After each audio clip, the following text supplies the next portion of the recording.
Leah's pulse thundered in her ears as she sprinted through the midnight rain. Her lungs burned, tears and raindrops mingling on her cheeks. He's right behind me. The thought sent a spear of panic through her. Somewhere in the darkness, she could hear Brandon, her ex-fiancé turned nightmare, shouting her name with a mix of rage and manic glee. He was too close. He was always too close. She bolted around a street corner and nearly collided with a pair of late-night pedestrians. A neon sign up ahead cut through the gloom. Mirabelle Grand Hotel. Its glass doors glided open as an oblivious guest stepped out. Leah didn't hesitate. She slipped through the opening and into the bright, marbled lobby. For a split second, the warmth and light felt surreal against her rain-soaked skin. Her sneakers squeaked on the polished floor, drawing a curious glance from the night clerk. Leah caught a glimpse of herself in a decorative mirror.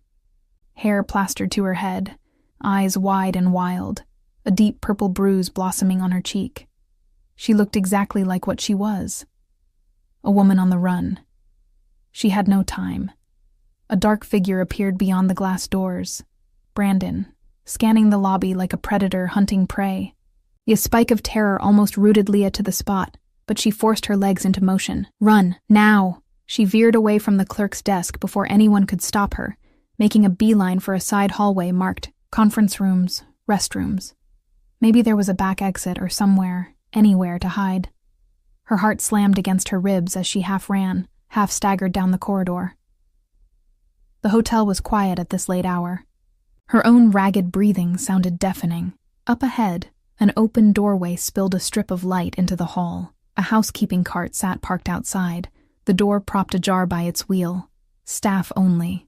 Without thinking, Leah lunged through the doorway, narrowly slipping past a startled maid who was just exiting. "Sorry!" Leah gasped, not slowing. The maid's confused protest echoed behind her, but Leah was already dashing down a narrow service corridor. Her shoes pounded on utilitarian tile as she wound through the bowels of the hotel. Behind her, the distant thud of a door and an angry shout told her that Brandon wasn't far behind. He must have seen her dart this way. Leah's chest constricted. She burst through another door and suddenly found herself in a carpeted hallway of guest rooms. Gilded numbers adorned each door. The normal world of hotel patrons, sleeping peacefully on the other side of these walls, felt impossibly distant from her terrifying reality.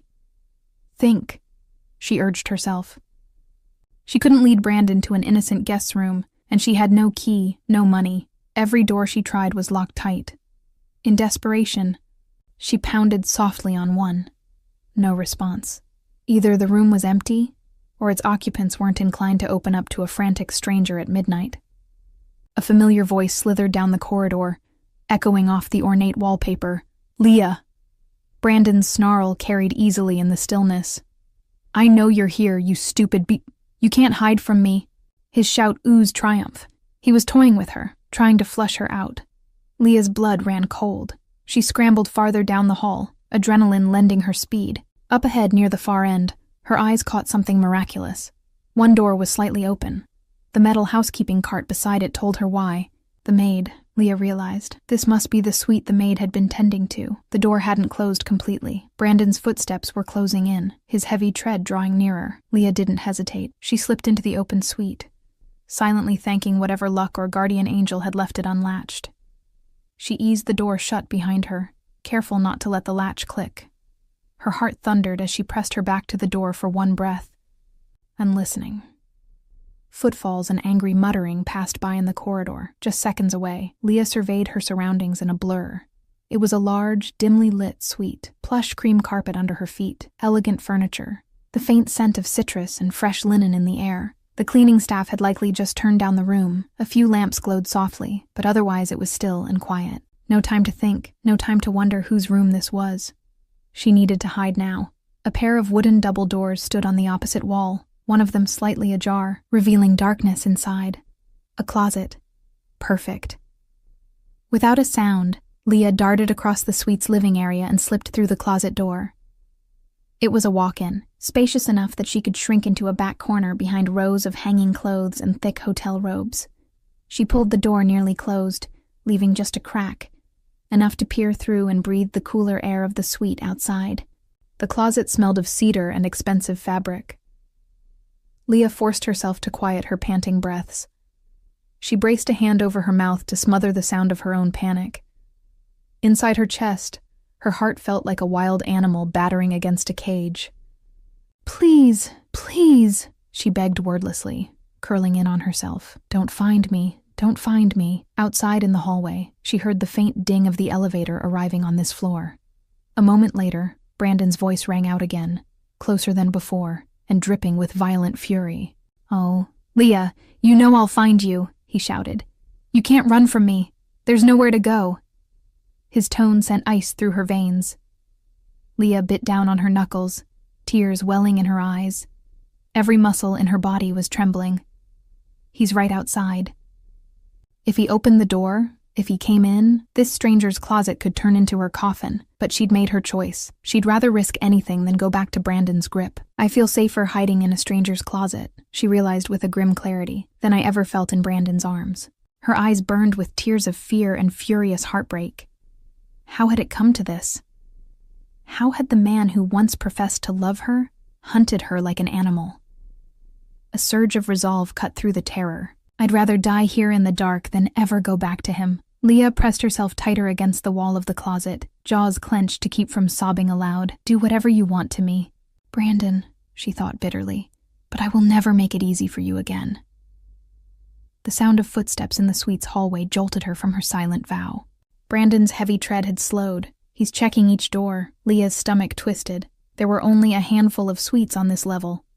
Would he notice that this one door didn't shut properly? She cursed herself for not having the time or presence of mind to close it completely. It was too late now. Through the sliver of the closet door, Leah caught a distorted view of the entrance area to the suite. The door was open only a few inches. For a terrifying moment, nothing happened. Perhaps Brandon was pausing right outside, listening for any sign of her. Her lungs burned as she tried not to breathe. "Don't hear me. Don't hear me." Suddenly, Brandon's footsteps halted, and she heard the faint creak of the suite door being pushed open a bit more. Leah's heart stopped. "He's here," before she could even process her next thought. Another sound cut through the silence, the measured click of approaching shoes. A confident stride distinct from Brandon's heavy boots. This new arrival walked with calm purpose. Leah's breath hitched. "Someone's coming." "Excuse me," a deep voice spoke from just beyond the suite door. "Can I help you with something?" The voice was male, smooth and polite, but edged with an unmistakable authority. Leah, peering through the tiny crack, could only make out a tall silhouette in the hallway light. Whoever he was, he had just caught Brandon skulking at the threshold. Brandon, caught off guard, didn't respond for a beat. Leah's mind whirled. A hotel guest? If so, maybe Brandon would back off. He hated looking bad in front of others. "Please," she prayed silently. "Let him leave." When Brandon answered, his tone had transformed. Gone was the raw anger. In its place came that oily, performative charm he could turn on at will. "Oh, sorry, sir," he lied smoothly, adopting a concerned facade. "Didn't mean to disturb anyone. I'm actually looking for someone. My fiancé. We had a little lover's spat, and she ran off. I think she may have come down this way. I'm worried about her. She's upset and not thinking straight." Leah's stomach churned. Even now, Brandon was spinning his web of deceit. Fiancé, he insisted on using that word, as if saying it made it true. Never mind that Leah had repeatedly refused to set a wedding date, especially as his behavior grew frightening, and calling their nightmare of a relationship a misunderstanding was a vile joke. How casually he could mask months of abuse, blackmail, and terror as a mere lover's quarrel. The stranger in the hall didn't reply immediately. Through the crack, Leah saw the tall shadow shift slightly. Was he buying Brandon's act? Her nails bit into her palms. Brandon could be incredibly convincing to outsiders. She knew that all too well. If this man let him come in, silence hung thick in the air. Leah held her breath, afraid even a gasp might give her away. She could just make out part of the stranger's profile now. Broad shoulders and a dark jacket or coat, a strong stance that somehow radiated confidence and danger even in stillness. When the man finally spoke, his tone remained cool. "I'm afraid you won't find her in my suite," he said. Each word was measured, polite on the surface yet underlined by steel. "And it sounds like she doesn't particularly want to be found." Leah's heart fluttered. He was protecting her, at least verbally. Inside the closet, she risked inching forward just enough to catch another sliver of the scene. She could see Brandon now, half-turned toward the open door, his back stiff with irritation, despite the smile he no doubt plastered on his face. And she saw him, the stranger defending the doorway. He was taller than Brandon by a good margin, and even in the dim hall light, Leah could see he was impeccably dressed. The cut of a charcoal suit framed an imposing athletic build. She caught the faintest glint of an expensive watch on his wrist as he braced one hand against the doorframe, silently refusing to let Brandon barge past. Brandon let out a forced chuckle, the sound high and brittle. Leah knew that laugh. It was the one he used to feign good humor when his patience was wearing thin. "I understand how this looks," he said, striving to maintain his charade. "But really, I'm worried about her. She's not well, mentally. If you'd allow me to just take a quick look around, I promise I won't disturb anything." "I just need to make sure she's safe." Leah's nails dug harder into her palms until it almost drew blood. "You liar!" she screamed internally. "Mentally unstable?" The sheer gall made her nearly shake with anger. LT hurt because some small part of her had feared that exact smear, that Brandon would convince the world she was crazy.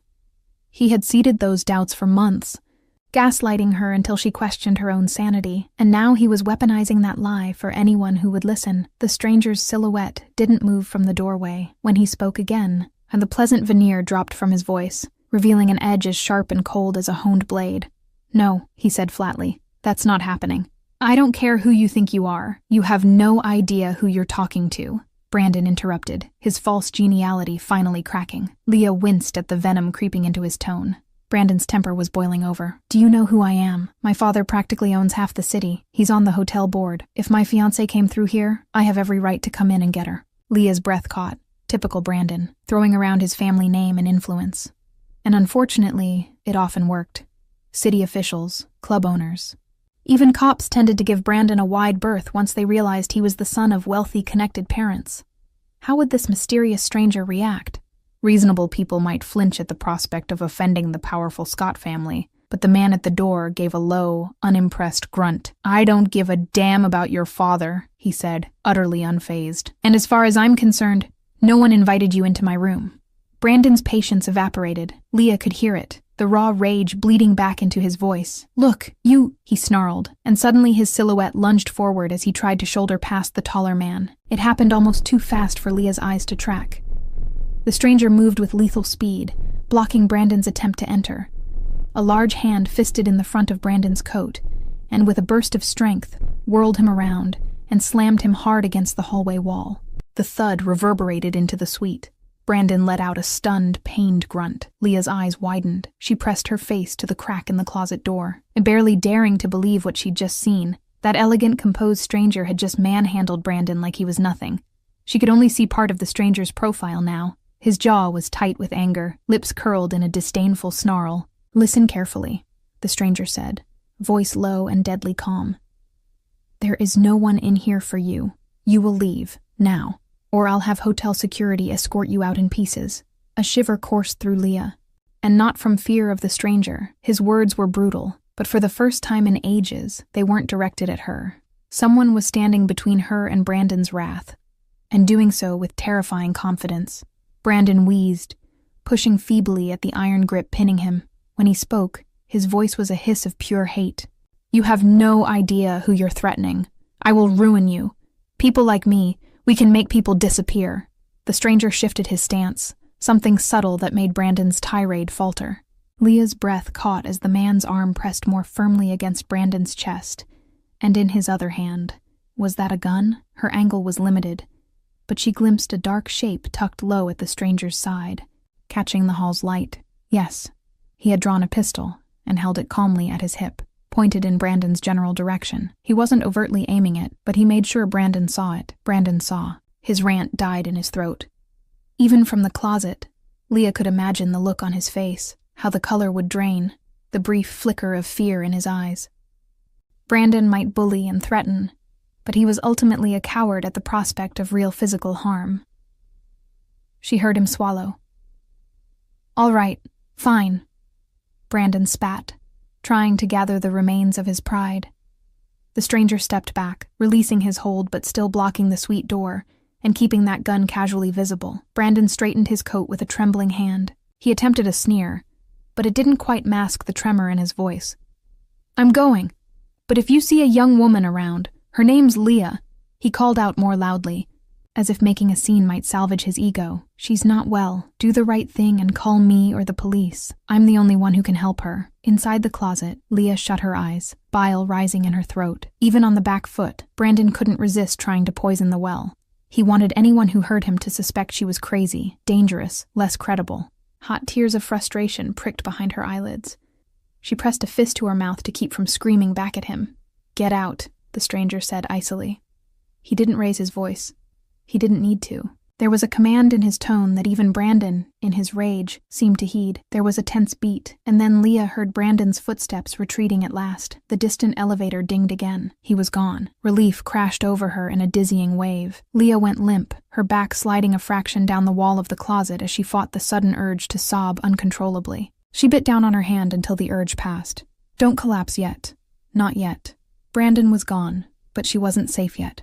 She was in some stranger's hotel room, a stranger who apparently carried a gun and handled men like Brandon as if swatting flies. For all she knew, she'd traded one danger for another. Out in the suite, the tall man exhaled a low breath. Through tear-blurred eyes, Leah watched his silhouette step back into the room and shut the door firmly. Her heart stuttered. Was he coming in here now? Would he notice something was off?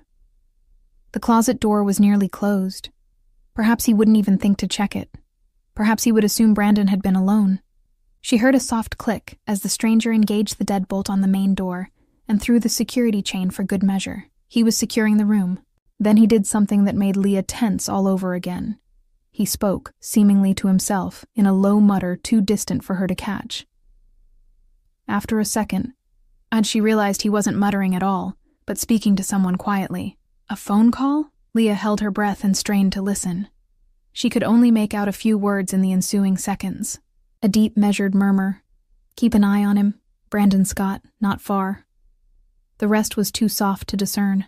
But one thing was certain. The stranger knew Brandon's name, and not just his first name. His last name, too. Her blood ran cold. How could he know that? Brandon hadn't introduced himself. Had this man recognized him on sight? Brandon's father is prominent, she reasoned. Maybe the Scott's pictures are often in the society pages. But something about the way the man spoke, calmly issuing instructions like a man used to being obeyed, made her stomach flip. Who was he? The call ended. Leah heard the faint clack as he set a phone down on a table.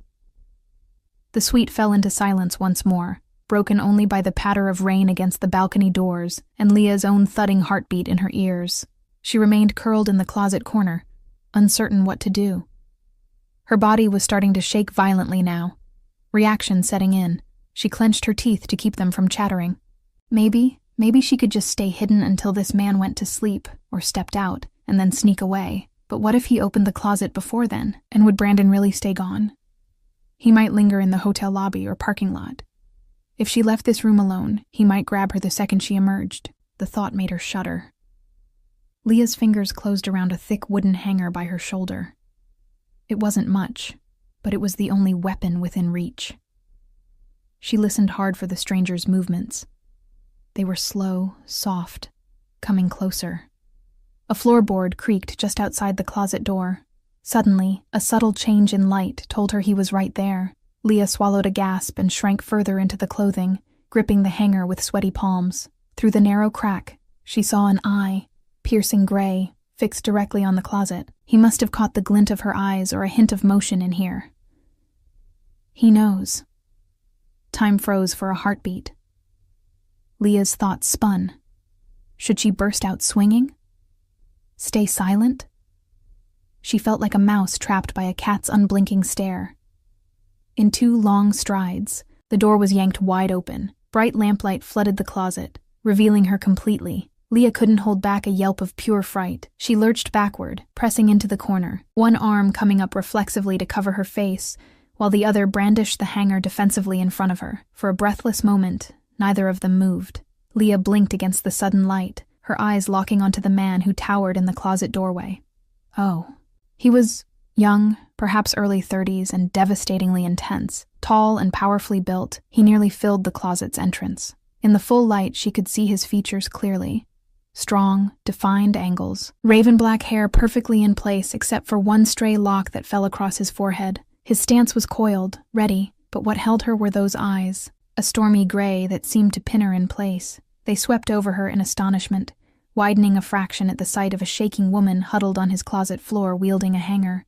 They stared at each other, equally shocked. Leah's mind was blank, mouth dry. She must have made a pitiful sight, drenched clothes clinging to her small frame. Mascara-laced tears on her cheeks, clutching a hanger like it was a sword. She was trembling so badly the metal hook clattered against the doorframe. The stranger recovered first. His expression shifted from surprise to something unreadable.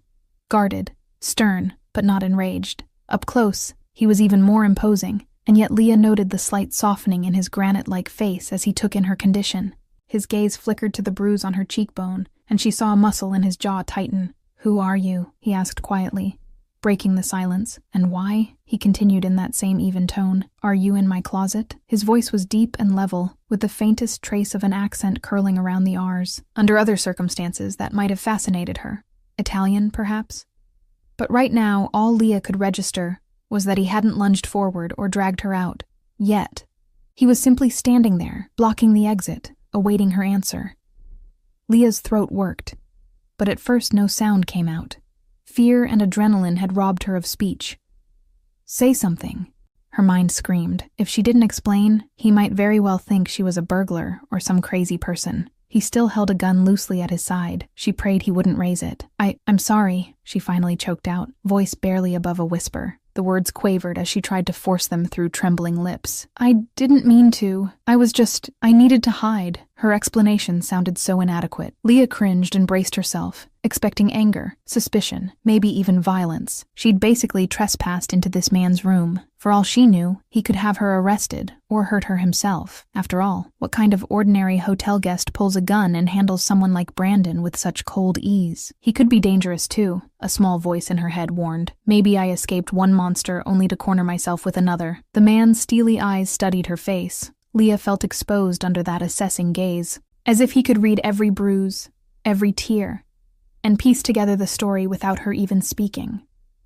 Something in her words, or perhaps her expression, must have convinced him, because he released a slow exhale. "Hiding," he repeated softly, more to himself than to her. Then, in a tone that was oddly gentle, he asked, "From that man out there? The one shouting, 'Brandon, is it?'" Leah's breath caught. He had caught Brandon's name, presumably from his yelling. She gave a shaky nod, lowering the wooden hanger a few inches. Yes," she whispered. "Brandon." Her voice broke on his name. Saying it aloud, affirming that yes, the man outside was the one hurting her, sent a fresh wave of emotion through her. Embarrassment, relief, terror, all tangled together. Her knees drew up involuntarily, a flinch of remembered pain as she tried to make herself smaller. He was hurting me." The stranger's face darkened, jaw clenching. Leah instinctively shrank back, but she realized the flash of anger in his eyes wasn't directed at her. It was at Brandon. In that brief silence, she heard the rain intensify outside, drumming on the balcony beyond. Her own ragged breathing seemed loud. She lowered her hand slightly, no longer quite as fearful that he'd strike her. If he was angry on her behalf, he stepped back one pace, no longer looming directly in the doorway. The slight easing of his posture made it easier for Leah to draw a full breath. With a curt nod of his head toward the main room, he said, "Come out of there." It was an instruction, firm but not unkind. Leah hesitated. Her legs were stiff from crouching and shaking from adrenaline. She wasn't sure she could stand steadily. After everything, her body was near collapse. But she also didn't want to disobey this man who, so far, had been her unwitting savior. Clutching the doorframe for support, Leah slowly uncurled herself from the closet floor and stepped forward. Her legs immediately buckled. In a blink, the stranger closed the short distance between them. A strong arm caught her around the waist, while his other hand grasped her arm to steady her. Leah flinched at the sudden contact, instinct bracing for pain, but the grip was secure and careful, not rough. He held her upright until her knees locked and she found her balance. "Easy," he murmured. "I've got you. I'm not going to hurt you." Those last words broke through Leah's haze of panic. "I'm not going to hurt you." The gentle assurance in his tone, coming from such a formidable-looking man, made fresh tears sting her eyes. How long had it been since she'd heard those words from anyone? Certainly not from Brandon. Brandon always claimed he'd never hurt her right before he did something awful. But this stranger's voice had genuine kindness beneath the gruffness. Leah managed to nod, a tiny dip of her chin, indicating she understood. Her whole world narrowed to the sensation of his hands supporting her. His touch was warm, surprisingly steady despite the intensity he'd shown moments ago. Up close, she noticed something unexpected. Though his face was all hard angles and stern lines, there was a faint dimple in his left cheek and subtle crinkles at the corners of his eyes, softer details that hinted the man behind the menace wasn't made of stone after all. "Thank you," she whispered, not even sure if the words were audible. Her voice was wrecked with exhaustion and emotion. She allowed him to guide her out of the closet fully. The hanger slipped from her numb fingers, clattering to the floor, but neither of them paid it any mind. Outside the closet, the suite's bedroom came into view. It was lavish, more an upscale apartment than a hotel room, with a king-size bed, sitting area, and a crystal chandelier casting a warm glow. She realized now that she must be in one of the hotel's executive suites, the kind meant for VIPs. The stranger certainly carried himself like someone accustomed to the best. He led her a few steps and eased her down onto the foot of the bed. Leah sat, pulling the damp hem of her coat tightly around herself. She suddenly became very aware of her appearance, the soaked skirt clinging to her thighs, her ruined blouse, her hair straggling in wet tendrils. With trembling hands, she brushed her hair back from her face, wincing as her fingertips accidentally grazed the bruise on her cheek. The man watched her in silence for a moment. Now that they weren't grappling in a closet or at gunpoint, Leah felt a flush of bashfulness cut through her fear. What must he think of her? An intruder? A lunatic? She dared a glance up at him through her lashes. He was still standing close, his imposing frame between her and the locked door, though she suspected that was more habit than a conscious effort to corner her. His face was unreadable, but his eyes, they were fixed on her cheek, on the bruise. A flicker of something, anger, pity, crossed his expression. Leah's lip quivered. She ducked her head, mortified that he was seeing her in such a state. "I'm sorry," she whispered for what felt like the 100th time. Her default reflex, apologize, appease, was hard to shake, even now. I shouldn't have snuck in. I had nowhere else to go." Her voice broke on the last word, and to her horror a sob welled up. She clapped a hand over her mouth, squeezing her eyes shut as tears threatened. Get it together. He was crouching in front of her before she realized it, one knee on the carpet so he could look her in the eye. "Stop apologizing," he said, not unkindly. The low timbre of his voice drew her gaze to his. Up close, those gray eyes were steady and surprisingly gentle. "You're safe here, understand? Safe." Leah almost didn't recognize the concept, but something about the certainty in his tone made her want to believe him. She inhaled shakily, trying to calm herself. The room was growing hazy at the edges of her vision. She was so exhausted she could hardly sit upright. The man's brow furrowed as he studied her closer. Now that she wasn't actively panicking, Leah could see the toll the night had taken on him as well. Faint lines of strain around his eyes, perhaps from adrenaline ebbing. One lock of his dark hair had fallen loose in the earlier scuffle, giving him a rakish, slightly softer look that contrasted with his otherwise immaculate appearance. There was a tiny rip at the shoulder seam of his suit jacket, likely courtesy of Brandon struggling, a testament to how strong a grip he'd used. "What's your name?" he asked quietly. "Leah," she said, voice still trembling. "Leah Williams." It felt oddly foreign giving her last name. She hadn't used it much since Brandon pushed her to use his last name socially during their engagement. Saying Williams again reminded her who she used to be, a person independent of him. "Leah," the man repeated as if testing it. He gave a slight nod. "I'm Dante." There was a subtle hesitation before he offered his name, as though he deliberately omitted something. Perhaps a last name. Dante. It suited him, she thought faintly. Strong, a little old world, commanding. He stood up from his crouch, seemingly satisfied that she wasn't about to faint. As he rose, he extended a hand briefly as if to shake hers, then seemed to think better of it given her condition. Instead, he gave a polite incline of his head. It was almost gentlemanly, despite everything. Leah swallowed and mustered her strength to speak more clearly. "Thank you, Dante, for what you did. You didn't have to—" Her voice faltered as memories of what could have happened if he hadn't intervened flooded her mind. Brandon cornering her, dragging her out by her hair, maybe worse, a visible shiver ran through her. "I owe you," she managed, her hands twisting together in her lap to hide their shaking. Dante's dark brows knitted together. "You don't owe me anything," he said firmly. "I wasn't about to stand by and let that man harm you, especially not outside my own door." A ghost of wryness touched his lips, though I admit I wasn't expecting to find you inside my closet afterward. A weak, startled laugh puffed out of Leah, half sob, half genuine amusement at the absurdity. Color crept into her cheeks. "I truly am sorry for intruding," she said quickly. "I panicked when I saw the door open and—" He lifted a hand slightly, and she cut off. Fearing for a second he was annoyed, but he simply shook his head. "It's all right. You did what you had to do to get away. Given the circumstances, I'm glad you found your way in here." His gaze flicked again to the bruise on her face. "No one should treat you the way he did. I only did what anyone ought to." Leah's chest tightened at that simple statement. "Not anyone," she whispered bitterly. "Others saw things no one ever stepped in before." Her mind flashed to her apartment neighbors who turned away, the coworkers who pretended not to notice her hidden bruises when Brandon gripped her too hard. People often chose not to get involved. The fact that Dante had done so, decisively, meant more than he could know. Dante's gray eyes flashed with a glint of anger. But he bit back whatever response had risen, and instead reached into his suit jacket pocket. Leah tensed reflexively, until she saw that what he withdrew was not a weapon, but a neatly folded white handkerchief. He held it out to her. It took her a moment to realize tears were still spilling silently down her face. Oh, she accepted the handkerchief with a shaking hand. It was absurdly clean and soft, probably expensive. Thank you." Gently, she dabbed at her cheeks, mortified to see dark mascara stains blotting the pristine cloth. Immediately, she began to fumble.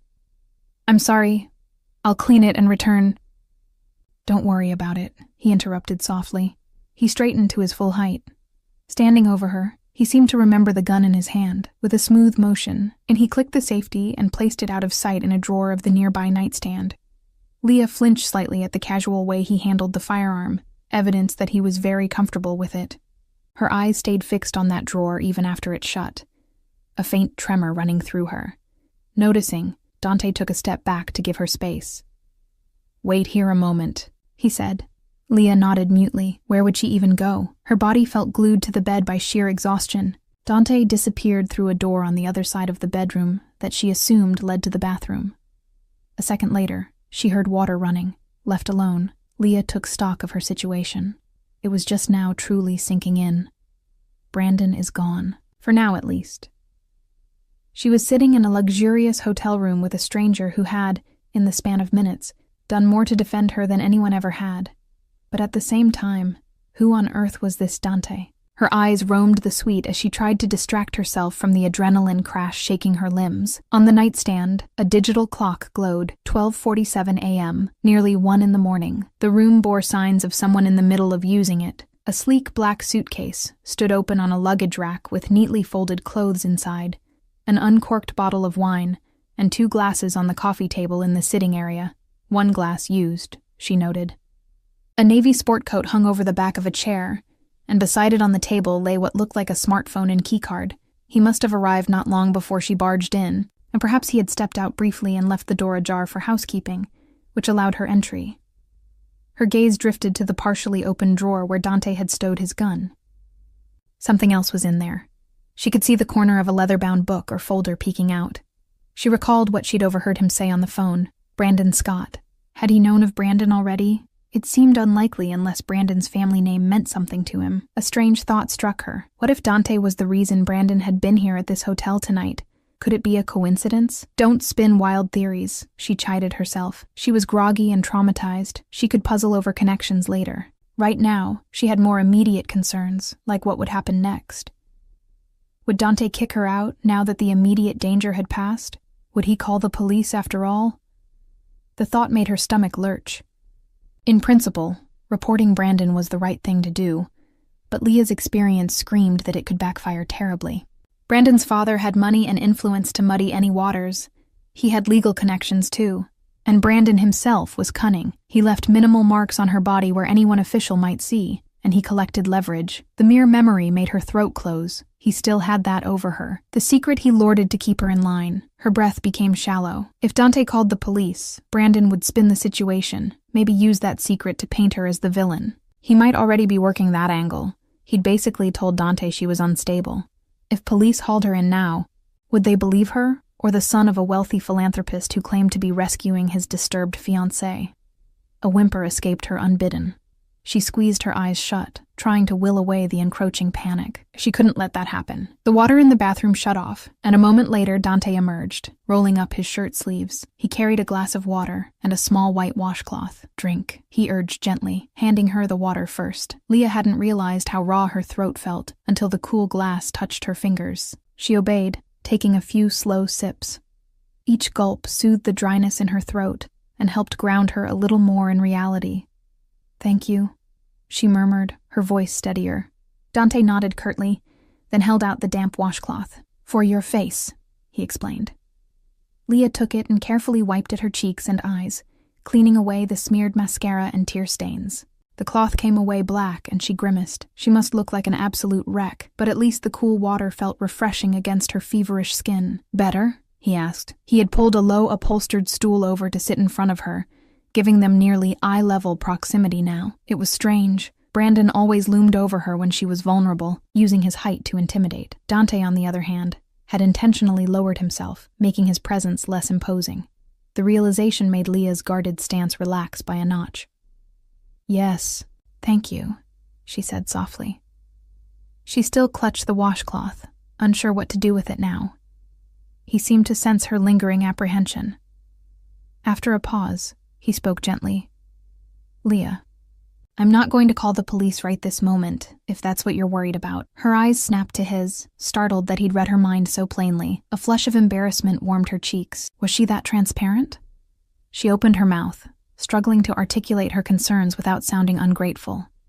"It's just, he has friends, connections," she said haltingly. "If the police get involved, it could get worse." Dante's expression darkened, but again she felt the anger wasn't aimed at her. He leaned forward slightly, forearms braced on his knees. "Worse? That man chased and assaulted you," he said, voice icy at the recollection. "The police could—" "He'll slip away," Leah interrupted, her voice suddenly firm with bitter knowledge. "He always does. His family hires lawyers, calls in favors, and he never leaves evidence that's obvious." She gestured to her cheek, then tugged her sleeve up to show her forearm. Already, faint fingerprints of a bruise were forming where Brandon had grabbed her earlier that night. They'd be fully purple by morning. "He's careful," she continued, swallowing the sour taste in her mouth. "He makes sure any marks can be hidden under clothes or explained away. And if I try to tell—" her throat closed on the rest, "he'll release the video." She wasn't ready to say that part yet, not to someone she'd just met. It was too humiliating. Dante considered her words. A storm brewed in his gray eyes, but she could tell he understood. "Money and influence," he said quietly. "Likely a trust fund brat coasting on daddy's power. That explains his arrogance and his ability to dodge consequences." Leah blinked. The contempt dripping from Dante's tone was unmistakable. If he had any doubt about Brandon's villainy, it seemed gone now. "Yes," she agreed, letting out a shaky sigh. "Exactly." His lips pressed into a thin line. When he spoke again, his voice had lost that dangerous edge, turning soft with concern. "How long has this been going on?" Leah glanced down at her hands. The truth was a knot of shame in her stomach. "Too long," she whispered. "Months. We were together almost 2 years, engaged for 1.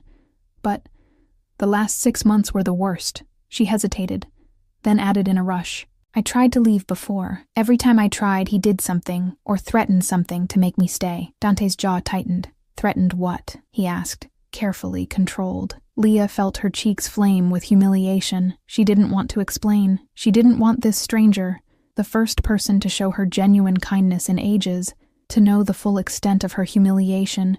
But he was looking at her with such earnest concern, and a part of her desperately wanted to unload the weight she'd been carrying alone. Her voice barely above a whisper, she admitted.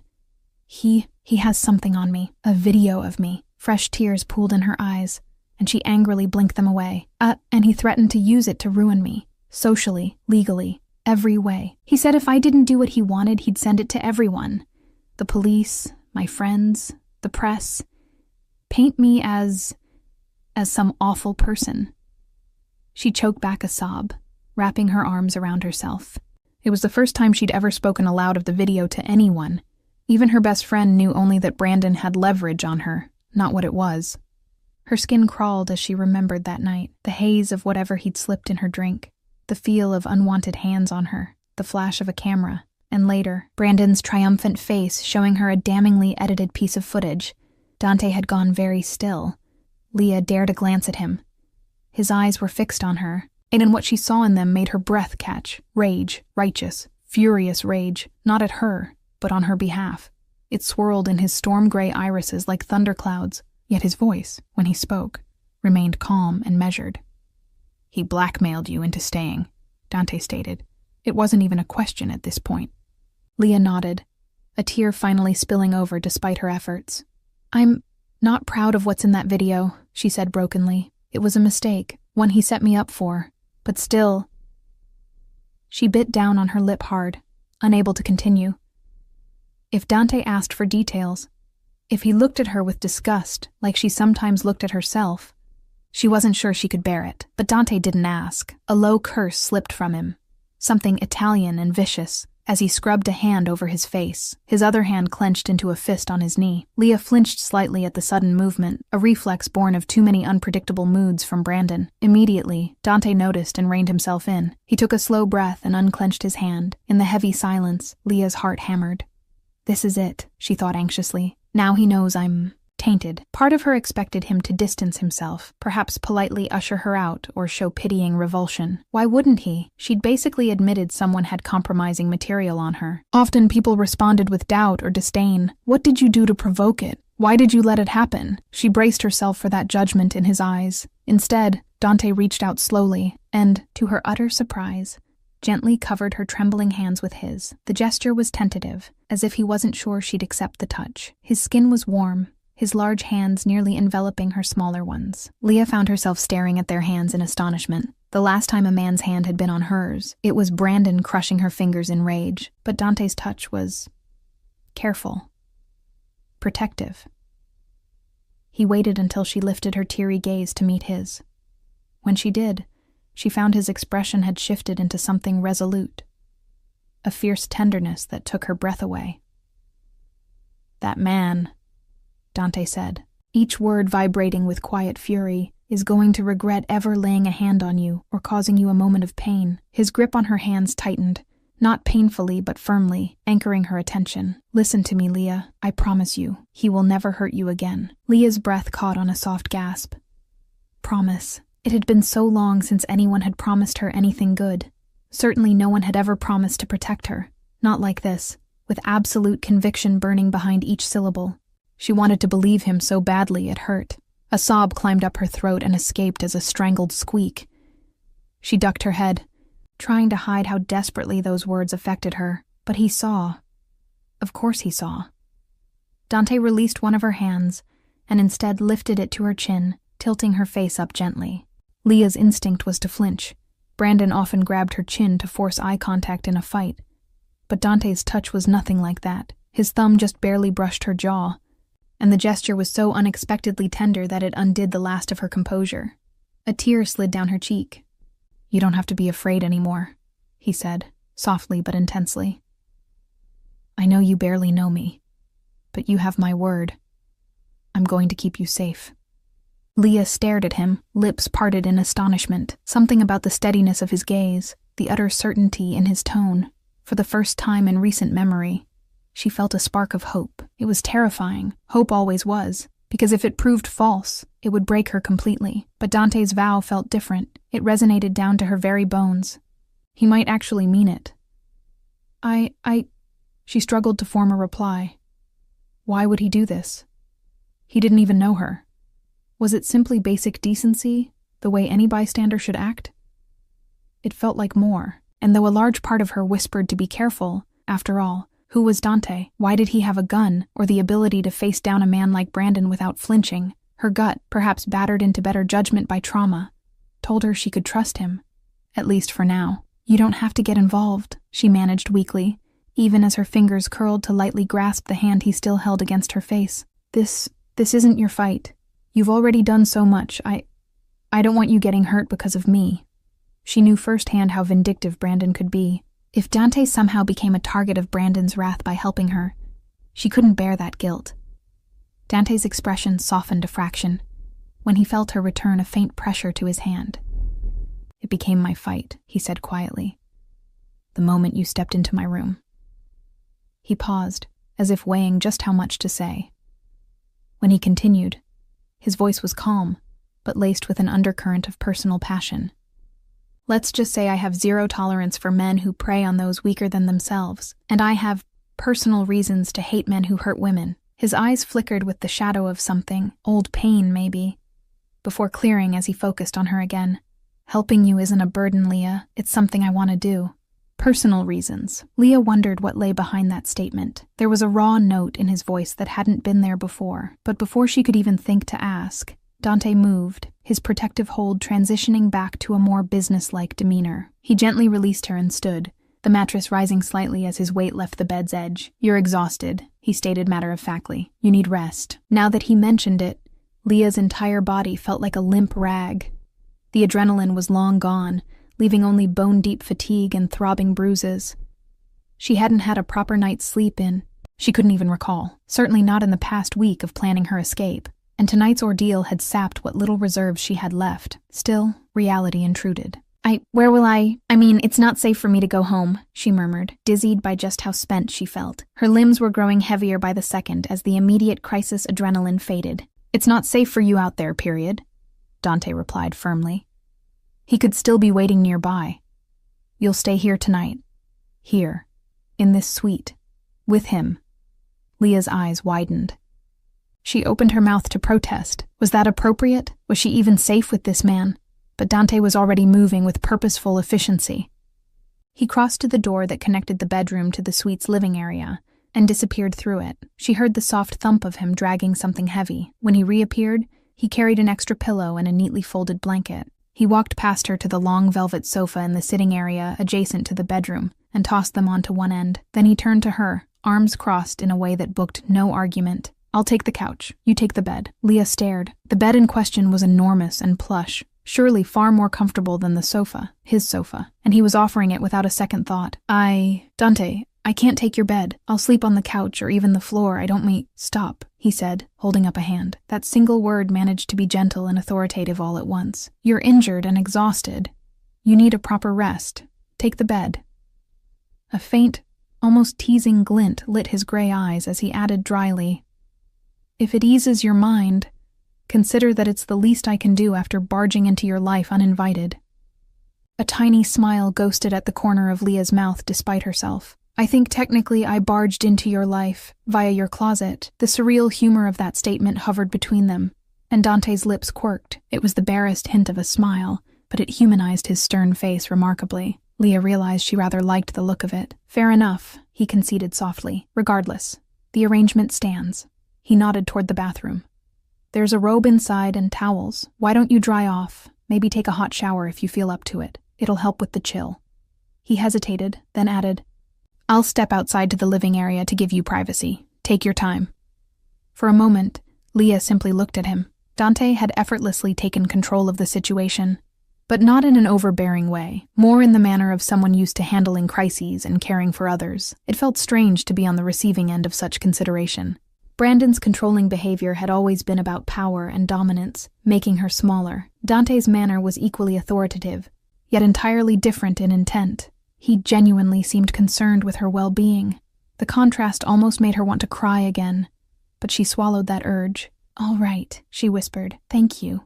Words continued to fail her when she most wished she had something eloquent to express her gratitude and relief. I will repay this somehow, she vowed internally, and even as she knew Dante claimed she owed him nothing. Dante gave a brisk nod and turned, heading to the suite's other room and closing the double doors behind him to allow her peace. Leah used the edge of the bed to push herself up, legs shaking but holding. With slow steps, she walked into the bathroom. The mirror inside revealed the full extent of her disarray. Her auburn hair hung limp and tangled, dark mascara streaks still shadowed under her red-rimmed eyes, and the bruise on her cheek had deepened from pink to an ugly bluish-purple crescent. Gingerly, Leah touched it and winced. It would take days to fade. She gently closed the bathroom door and turned the shower on, as hot as she could stand.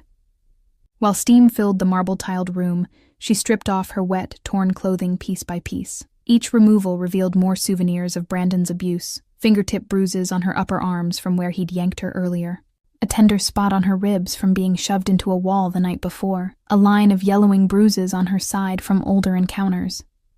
Leah frowned at those, anger flaring. He always aimed where they wouldn't easily show.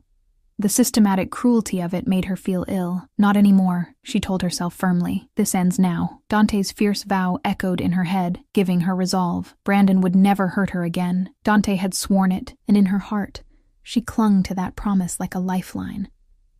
Stepping under the hot spray of the shower, Leah closed her eyes and allowed the water to wash some of the night's misery from her skin. Bits of leaves and grime from the alley swirled down the drain, along with the last vestiges of her ruined makeup. The heat soothed her aching muscles. She stood there far longer than necessary, replaying the night's events behind her eyelids in disbelief. It still felt unreal, that she'd escaped, that she was under the protection of a stranger with a kind heart and a dangerous aura who appeared out of nowhere like some dark guardian angel. When she could barely remain standing due to fatigue, she shut off the water. True to his word, Dante had left a plush hotel robe hanging on the back of the bathroom door, along with a neatly folded set of fresh towels. Leah dried off and gingerly patted her hair with the towel until it was just damp rather than dripping. Then she pulled on the robe. It was white, thick, and luxuriously soft, embroidered with the hotel's gold emblem. She wrapped it tightly around her, relishing the warmth and comfort that enveloped her battered body.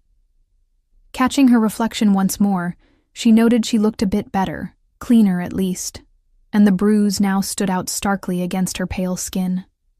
Nothing to be done about that. Maybe in the morning she could worry about concealer. If tomorrow came calmly. A sliver of fear tried to wedge back into her mind. What if Brandon doesn't give up? What if he finds a way to reach me even here? Leah took a deep breath and pushed that aside, one step at a time. Cracking the bathroom door open, she peeked out. The bedroom was empty, as promised. She heard a low murmur of Dante's voice from the other side of the suite's double doors, perhaps on another phone call, but she couldn't make out words. Leah quietly crossed the room and slipped into the king-sized bed. The sheets were crisp and cool against her skin, and the mattress cradled her in ways her own cheap bed at home never had. Clean. Safe, warm, her body practically melted into the sensation. She hadn't realized how bone-tired she was. Every eyelash felt weighted with lead. There were things to think about, she knew, plans to consider, but as soon as her head met the pillow, a wave of exhaustion overtook her. She was safe for now, a small voice kept whispering. The door was bolted, Brandon was gone, and a protective man was keeping watch outside the room. For the first time in months, Leah felt the knots of constant fear loosening enough to allow true rest. Her eyes fell shut, and within minutes she sank into a deep, dreamless sleep. Dante Moretti listened intently to the voice on the other end of his secure phone, his eyes periodically flicking to the closed bedroom door across the suite. He kept his tone low, not wanting to disturb Leah's hard-won rest. Understood. Keep 2 men on surveillance at the lobby and the parking level, he said quietly. He might still be lurking. If you spot him, do not engage. Just inform me immediately. He paused, lips thinning as he absorbed the response. Luca, his driver and all-purpose right-hand man, confirmed that Brandon had indeed left the hotel premises in a black BMW shortly after their confrontation, tires screeching like a man possessed. The license plate was captured by Dante's people. They could run it later if needed. For now, Brandon Scott was gone, likely off to whatever lair he crawled from. Also, Dante added, find out what you can about the Scott family, particularly Brandon. Any unsavory behavior that's been hushed up. His jaw tightened as he spoke. He suspected tonight's events were just the tip of a very nasty iceberg. Men like Brandon often left trails of victims and cover-ups. Dante intended to uncover every single one if it would help Leah, and bring that bastard to justice one way or another.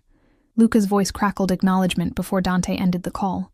He tossed the phone onto the couch cushion and pinched the bridge of his nose, allowing himself a long, controlled breath. The adrenaline from earlier was ebbing, leaving behind a mixture of simmering anger and something else. Something oddly tender lodged in his chest. His eyes drifted to the bedroom door again. Leah. He had a name for her now. a name that somehow suited the brave, desperate woman he'd found in his closet. He replayed her last words to him in the bathroom, the raw honesty of her confession about the blackmail. A fresh surge of protectiveness flared within him, strong enough that it almost surprised Dante with its intensity. He tried to analyze it logically. Leia was under his protection now, simply because she needed help and he was in a position to give it. Because he despised creatures like Brandon who preyed on the vulnerable. That aligned with his personal code and, yes, personal history. That alone could explain some of the emotion roiling in him. Memories he'd buried years ago threatened to surface. Of his younger sister sobbing on the floor after her boyfriend had beaten her. Of his mother living in constant fear of his alcoholic father's temper. Dante's fists clenched unconsciously. He had sworn a long time ago that he would never be powerless to stop abusers like them. Not once he had the means to do something. That vow had shaped the course of his life. And tonight, in Leah's wide, terrified eyes, he had seen echoes of those he'd failed to protect in the past. She wasn't his sister or his mother, but she was someone who needed a defender, and fate had placed him in that role. Dante didn't take such responsibility lightly. "I end threats. I don't create them," he had told her.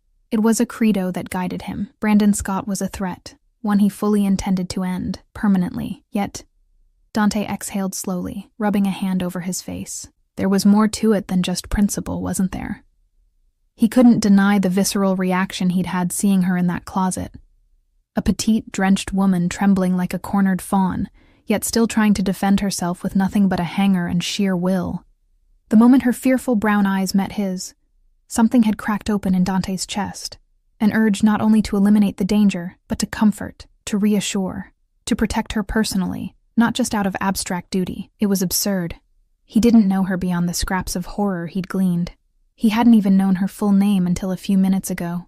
Yet watching her now, through the crack in the door as she slept in his bed, Dante felt a curious sense of peace intermingle with his determination. She looked so small under the covers, a tumble of auburn hair fanned on the pillow, her face softened in slumber. The bruise on her cheek stood out sharply. Dante's fingers twitched with the desire to somehow erase it, to erase all of them. He forced himself to look away. Best not tread further down that path. Empathy was one thing. Growing attached was another.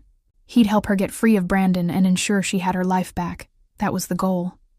Anything beyond that, Dante wasn't prepared to examine too closely yet. Through the suite's windows, the storm outside intensified. Rain lashed at the glass, and a distant roll of thunder vibrated through the night. Dante took up a silent vigil on the couch, pistol within reach under a pillow, and eyes trained on the front door. If by some foolish chance Brandon tried to return, Dante would be ready. He wasn't sure how much time passed. An hour? 2? When at last he allowed his rigid posture to relax slightly. There'd been no sign of disturbance. Luca's occasional text updates confirmed that Brandon's vehicle was tracked heading out of the city, likely to the Scott estate in the countryside. That made sense. A coward licking his wounds might retreat to Mommy and Daddy's protected mansion. Fine, let him feel safe for now. Morning would bring new plans. Inside the suite, the only sounds were the soft ticking of the decorative clock on the wall and the muffled patter of rain. Dante's gaze slid back to the bedroom. On a whim, he rose and crept to the door, easing it open just enough to peek in. Leah was still deeply asleep, half curled on her side. In slumber, some of the tension had left her face, making her appear younger.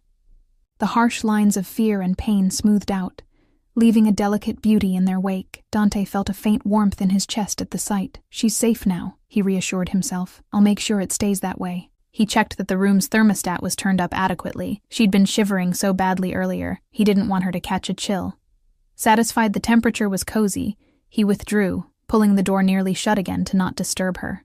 As he settled back on the couch, a thought occurred to him that coaxed a quiet sigh from his lips.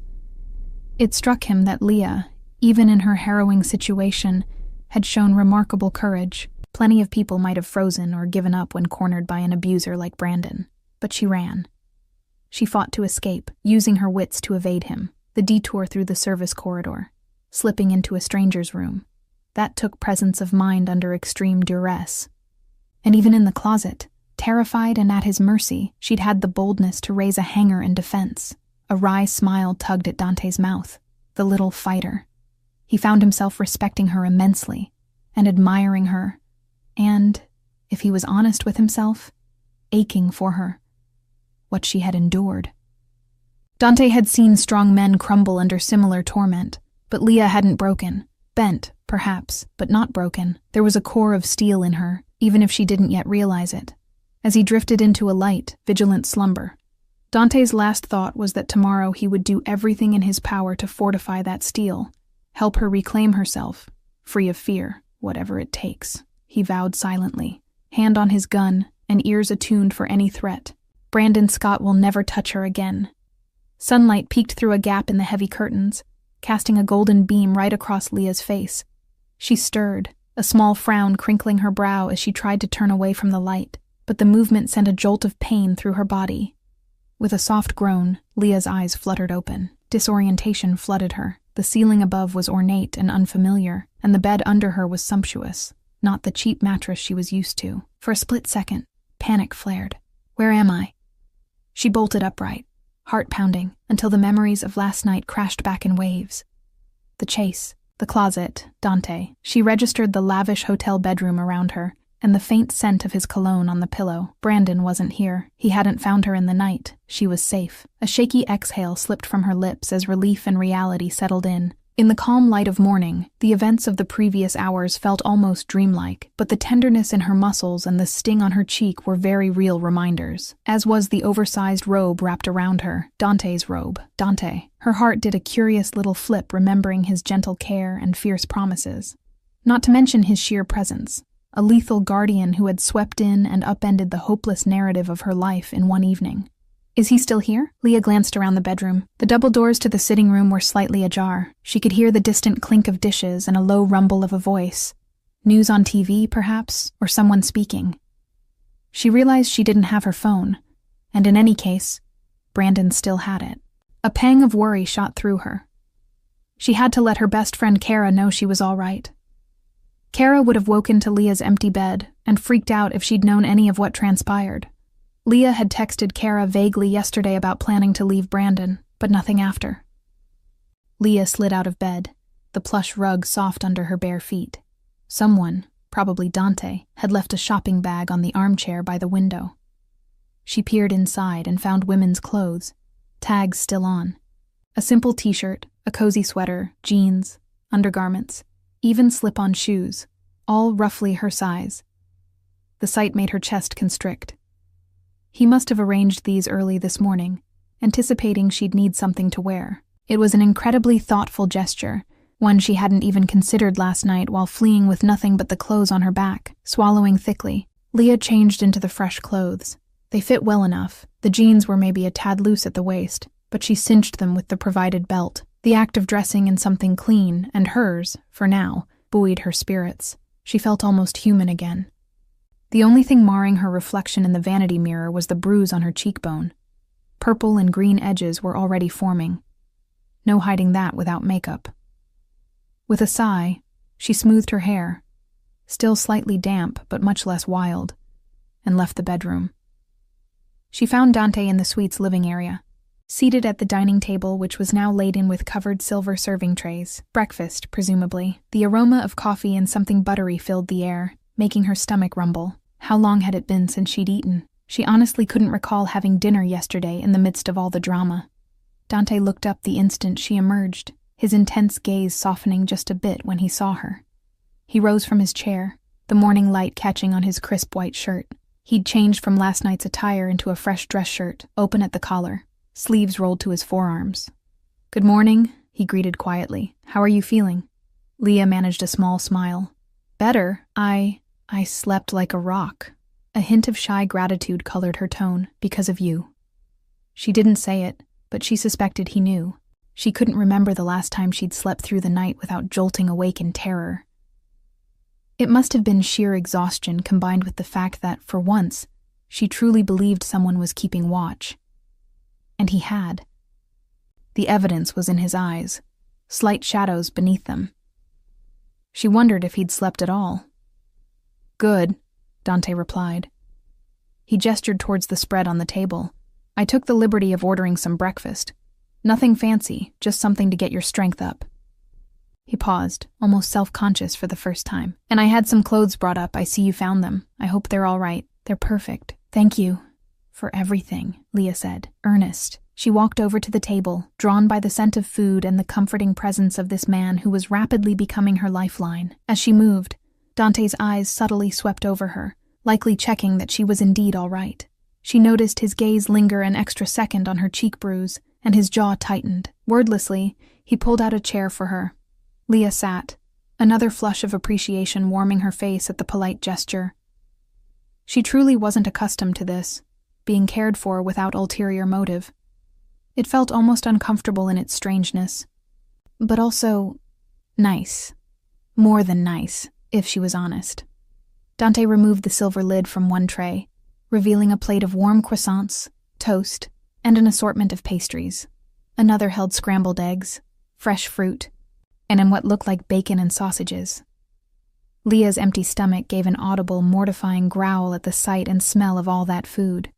She slapped a hand over her middle, cheeks burning, but Dante only gave a quiet chuckle.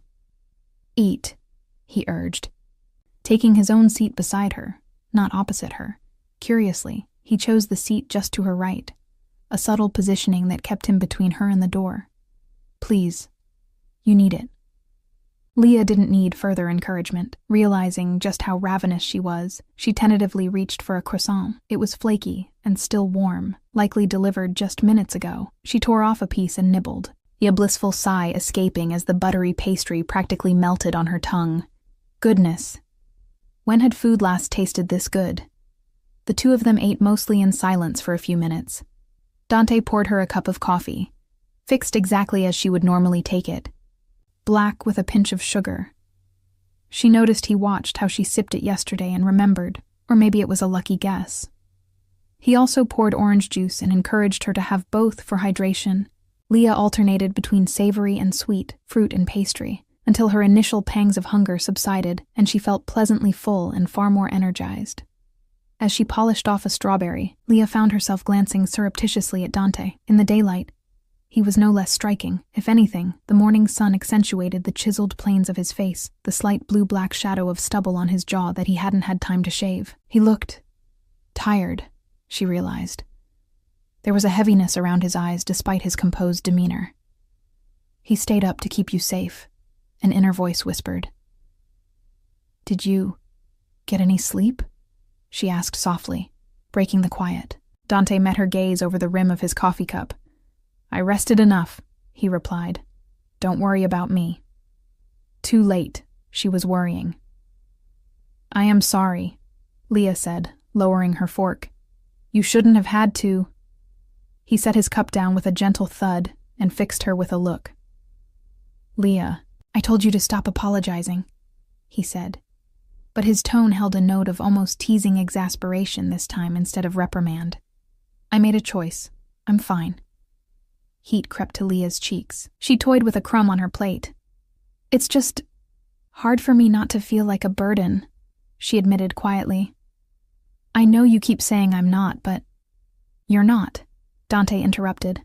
Then, more softly, "If anything, I'm glad I was there. Imagine if someone else had this suite last night, someone without a conscience, or if you hadn't found an open door at all." He trailed off, the implication clear. Neither of them wanted to imagine what would have happened if Brandon had caught her. Leah shivered involuntarily. Dante's hand twitched as if he considered reaching out to reassure her again. But he instead curled it around his coffee mug. After a moment he spoke, voice carefully neutral. "What are you thinking right now?" Leah drew a long breath. What was she thinking? That question had so many possible answers. "I'm thinking I might actually have a future now that I didn't 2 days ago. I'm thinking I barely know you, Dante, but I've never felt safer with anyone. I'm thinking I have no idea what to do next." She settled on, "I'm worried about what happens now." Honesty was easier with him than she expected. Brandon won't just give up. Even if he's spooked, he'll strike back in some way. It's how he is. Her voice grew hushed. "Especially since I ran away publicly. He'll want to punish me." Dante's expression hardened as she spoke, but he simply nodded. "I agree. Men like him, they tend to escalate when they lose control. I don't intend to give him the chance." Leah looked down, gathering courage. "Dante, I'm scared of what he might do next. He still has..." At that exact moment, a buzzing sound from across the room interrupted her. It was a cell phone vibrating on the coffee table. Not Dante's primary phone, which lay by his plate, but another device, sleeker and newer. Leah recognized it as one of the items that had been in the shopping bag with her clothes. She'd seen it earlier and thought perhaps Dante had gotten her a phone as well, but she wasn't sure.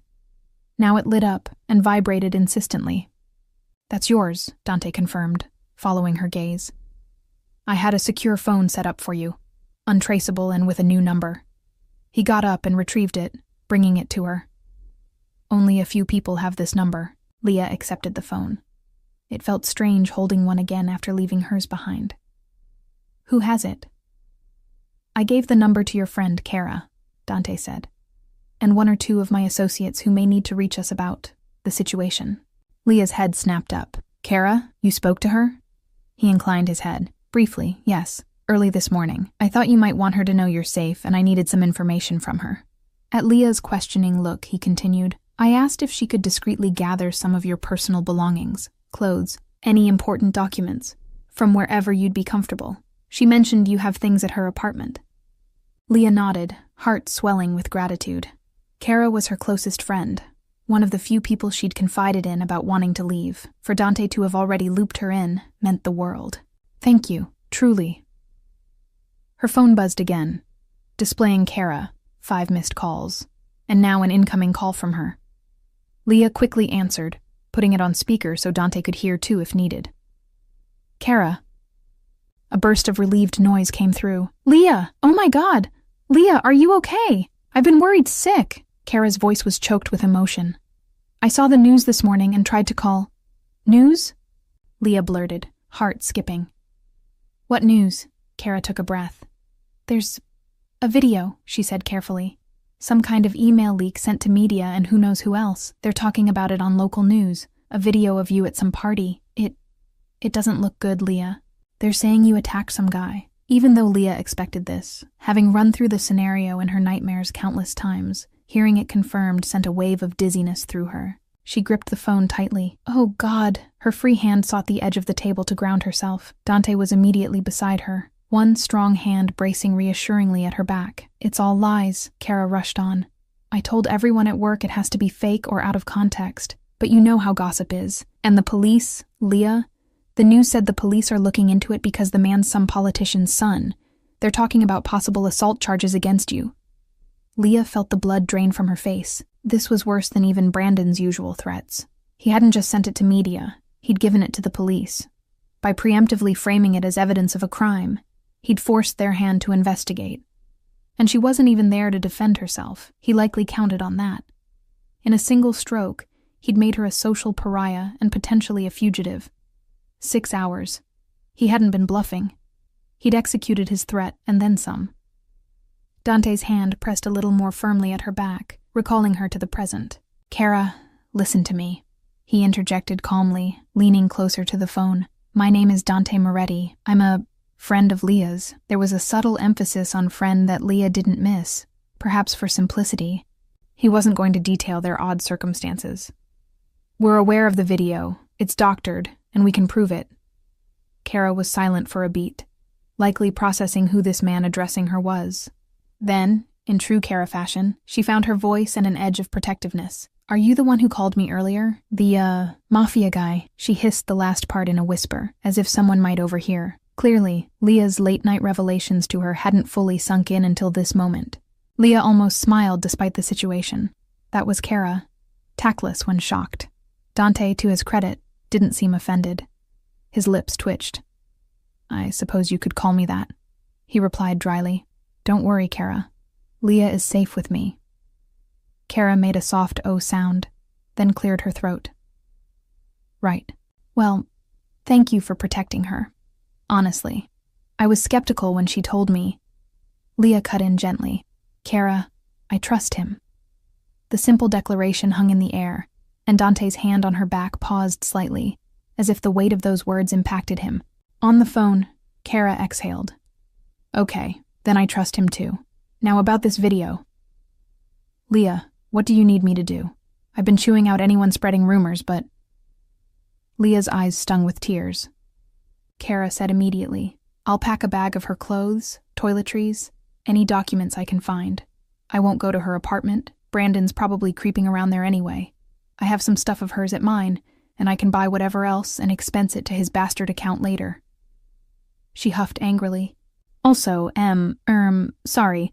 Brandon's sister, Emily, called me this morning looking for Leah. She sounded upset, but I played dumb. I have a feeling she's not in on his schemes, poor kid. Leah's brow furrowed.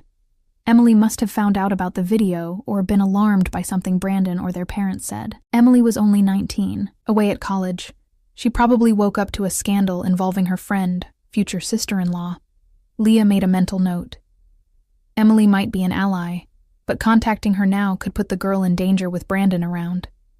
Best to leave that aside for the moment. Kara, Dante said, thank you. One more thing. Please keep Leah's whereabouts between us. The fewer who know, the better for now. Obviously, Kara retorted, as if offended he'd even suggest she'd blab. I'm not telling a soul.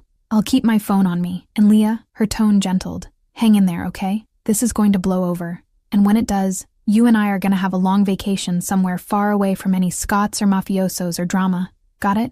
A tear finally escaped Leah's eye, rolling down her cheek. She quickly wiped it with her sleeve, mindful of Dante's presence. Got it, she whispered. I love you, Kara. Love you too, hun. Be safe. Kara's voice was thick with emotion before she hung up. Silence settled in the wake of the call.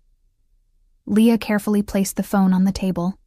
Her hands were trembling again, the reality of the video's release hitting full force now. It's out, she murmured numbly. Everyone's seen it. They think I'm a monster, her worst fear, realized in black and white headlines and viral gossip. She could already imagine the sneers, the judgmental looks, former colleagues whispering behind her back. And legally, did the police truly believe she was some violent criminal? Would there be a warrant? Dante shifted his chair closer, turning it to face her directly. Look at me, he said softly. Leah did, blinking back tears. This is exactly what Brandon wants. Your fear, your despair. Don't give it to him. How can I not? She whispered. He's destroying me. I feel like there's nothing left of my reputation, my privacy, She bit down hard to stop a sob. That video, it was my deepest humiliation, and he's made it front-page news. Her voice cracked. Where do I even start to fix that? Dante's jaw flexed. We start by proving it's a lie. I told you I will handle the video. It will be exposed as a fake, and Brandon's narrative will crumble. Leah searched his eyes. She wanted to believe him, and some part of her did. This was a man clearly capable of moving mountains if he decided to. But how to disprove something like that? Tech experts he'd mentioned last night, and indeed he'd already been moving on that front if he knew it was doctored. Did he have hackers or something? It dawned on her that yes, if he truly was Mafia, he likely had access to quite a few specialists in various gray area skills. She took a shaky breath. I remembered something, she said, sniffing once and gathering her thoughts. From that night, the video... She closed her eyes, recalling the gilded parlor room of the party where the incident happened. There was a mirror on the wall behind me. When that man grabbed me, I knocked into a table with a mirror above it. If the camera angle caught any glimpse of that mirror, it would show him on me first. But the video Brandon has, it cut straight to me pushing him and him falling, then some chaos. If there's any weird jump, or if someone can recover the raw clip and see the mirror, maybe that proves I wasn't the aggressor. Dante listened intently, and by the time she finished, a slow, satisfied smile appeared on his face. A predator's smile. That's excellent, he said. Very specific. I'll make sure our tech analysis focuses on reflections or any cropping around that timestamp. Leah nodded, a tiny spark of empowerment lighting within her. She'd contributed something useful, something only she could. It felt good to do more than just react in terror. Also, Dante continued, my associates have already begun digging up everything on Brandon's activities. If he's been sloppy anywhere, or if there are witnesses we can flip, we'll find out. The more leverage we have to keep him on the defensive, the better. He wanted to play dirty in public? Fine. We'll drown out his lies with bigger truths. There was a hard edge of anticipation in Dante's voice that sent a small thrill through Leah. She realized Dante was well and truly engaged in this battle now, not just as a protector, but as a strategist. He was treating it almost like a chess match or a war campaign. And he was formidable. For the first time since the video revelation, Leah felt a tiny bloom of hope. Perhaps Brandon's scorched earth tactic could backfire. A knock at the suite door jolted both of them. 3 firm knocks, then silence. Leah tensed automatically, fear shooting through her. Could it be hotel staff? Or, God forbid, police already? Dante placed a reassuring hand over hers briefly. It's okay. He approached the door cautiously and peered through the peephole. It's Luca, he said over his shoulder. Then he unlatched the locks and opened the door to let the man in. Leah watched curiously as a man in a black jacket stepped inside. He was in his late 20s or early 30s, with keen dark eyes and a build that suggested he could handle himself in a fight. He nodded respectfully to Dante before his gaze flickered to Leah. He gave her a polite, somewhat surprised nod as well. Ma'am? Leah managed a small smile, unsure of the proper etiquette. Luca was presumably one of Dante's employees, underlings. It was surreal to interact in what felt like a secret agent world. What do you have? Dante asked, closing the door behind Luca and gesturing him further in. Luca produced a tablet from under his arm and powered it on. It's as we suspected, boss. Brandon sent the email with the video link around 7 o'clock this morning to various media outlets and also directly to someone at the police commissioner's office. We tracked the original upload to a cloud server registered under a fake company, but our guys cracked it. Origin was a laptop on the Scott family's network, likely at their estate. Dante's lip curled. So he ran home to do this, coward that he is. Luca allowed himself a tight smirk. Looks like it. Now, we already have some good news. Our tech team has analyzed the video file thoroughly. He stepped forward and handed Dante the tablet, then angled it so Leah could see as well. It showed a paused video frame, her own face, looking distressed and disoriented under garish party lighting. A man's blurred figure in front of her. Even seeing a still was enough to make her stomach clench. Dante's hand subtly brushed her shoulder for support. See here, Luca said, pointing to a section of the image, a sliver of a gilded mirror just visible at the edge of the frame. We enhanced this portion. For a few frames, you can see a reflection of the guy behind you. It clearly shows him grabbing you first. Brandon's edited version cut those frames out or obscured them with a fake motion blur, but our team recovered it from the file's metadata. The timestamp also jumps inconsistently, proof of tampering. He hit play on a short loop, and Leah's breath caught.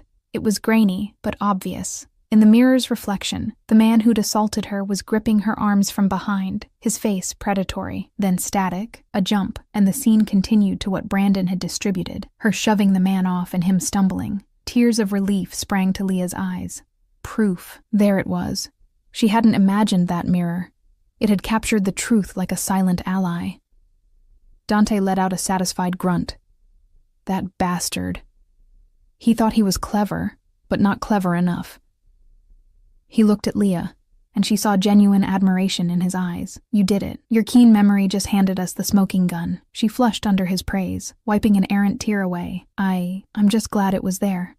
Here's more, Luca added, swiping to another screen of notes. We also identified the other man in the video as Robert Salucci, a councilman's son. Public persona, squeaky clean, but off the record. Known for harassing women.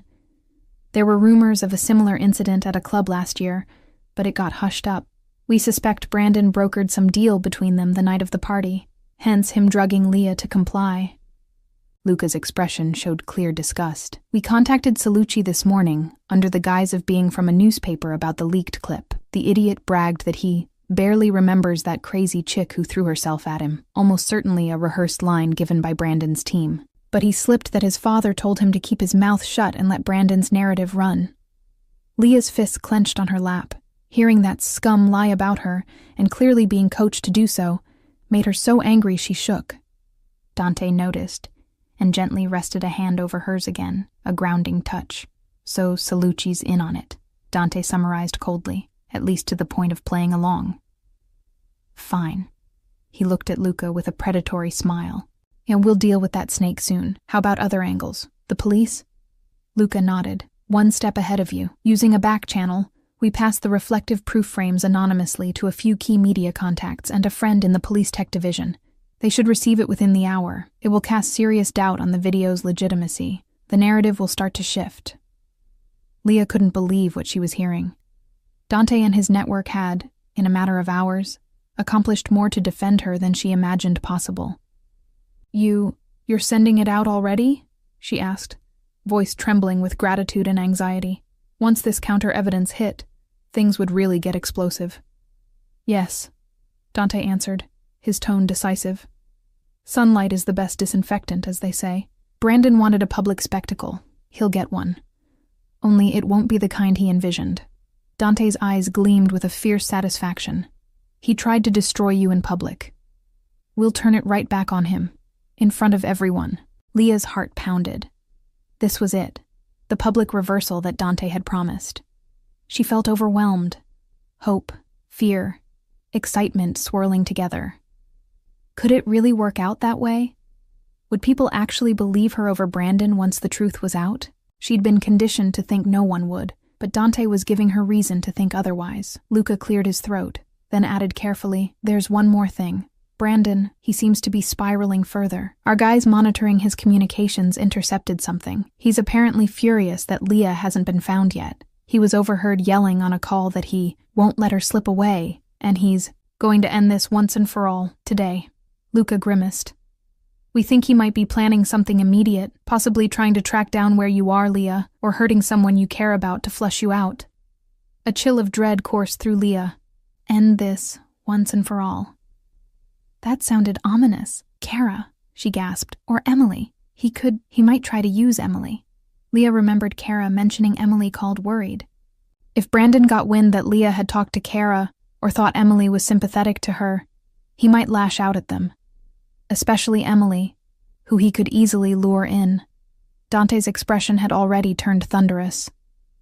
"We've placed protection on Kara as of this morning, quietly," he assured Leah, touching her shoulder. "A couple of my men are watching her apartment and work. Nothing will happen to her." Leah exhaled shakily, a wave of relief making her almost lightheaded. She hadn't even thought to ask, but Dante had anticipated that risk. "As for Emily," Dante continued, "that situation is developing.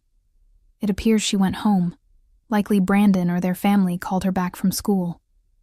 We'll keep tabs. I doubt he'd physically hurt his own sister. But with men like him, collateral damage can happen." Leah nodded, biting her lip. She prayed Emily would stay safe. Emily was sweet, and had always tried to intervene subtly when she saw Brandon treating Leah poorly, though she never fully knew the extent. The idea of Emily in danger because of this made Leah sick. Dante seemed to read her mind. He leaned down slightly so his eyes were level with Leah's. "We won't let him hurt anyone else," he said firmly. "I give you my word." Leah met his gaze. What do we do now?" she asked, barely above a whisper. So much was moving so fast. Evidence out to media, Brandon possibly on the warpath. Dante gently squeezed her shoulder.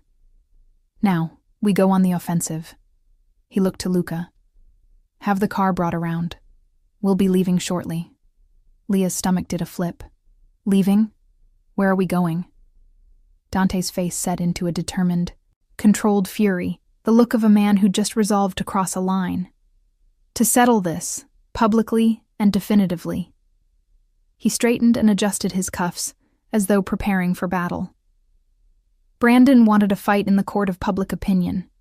He's about to get annihilated there, and if he still doesn't get the message, Dante's voice dropped to a lethal purr. "I have no problem ending it by other means." A slight gasp escaped Leah. She understood his implication. If all else failed, Dante would handle Brandon permanently. The old Leah might have balked at the thought of vigilante violence, but after everything, she couldn't summon much sympathy for Brandon's fate.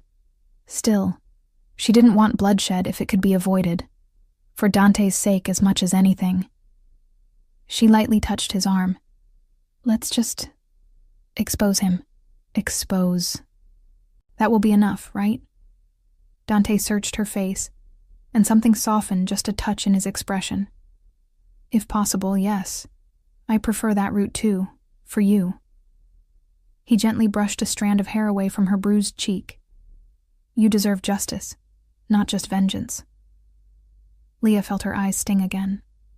How was it that he always seemed to say exactly what she needed to hear? She mustered a smile. "With you in my corner, maybe I can have both."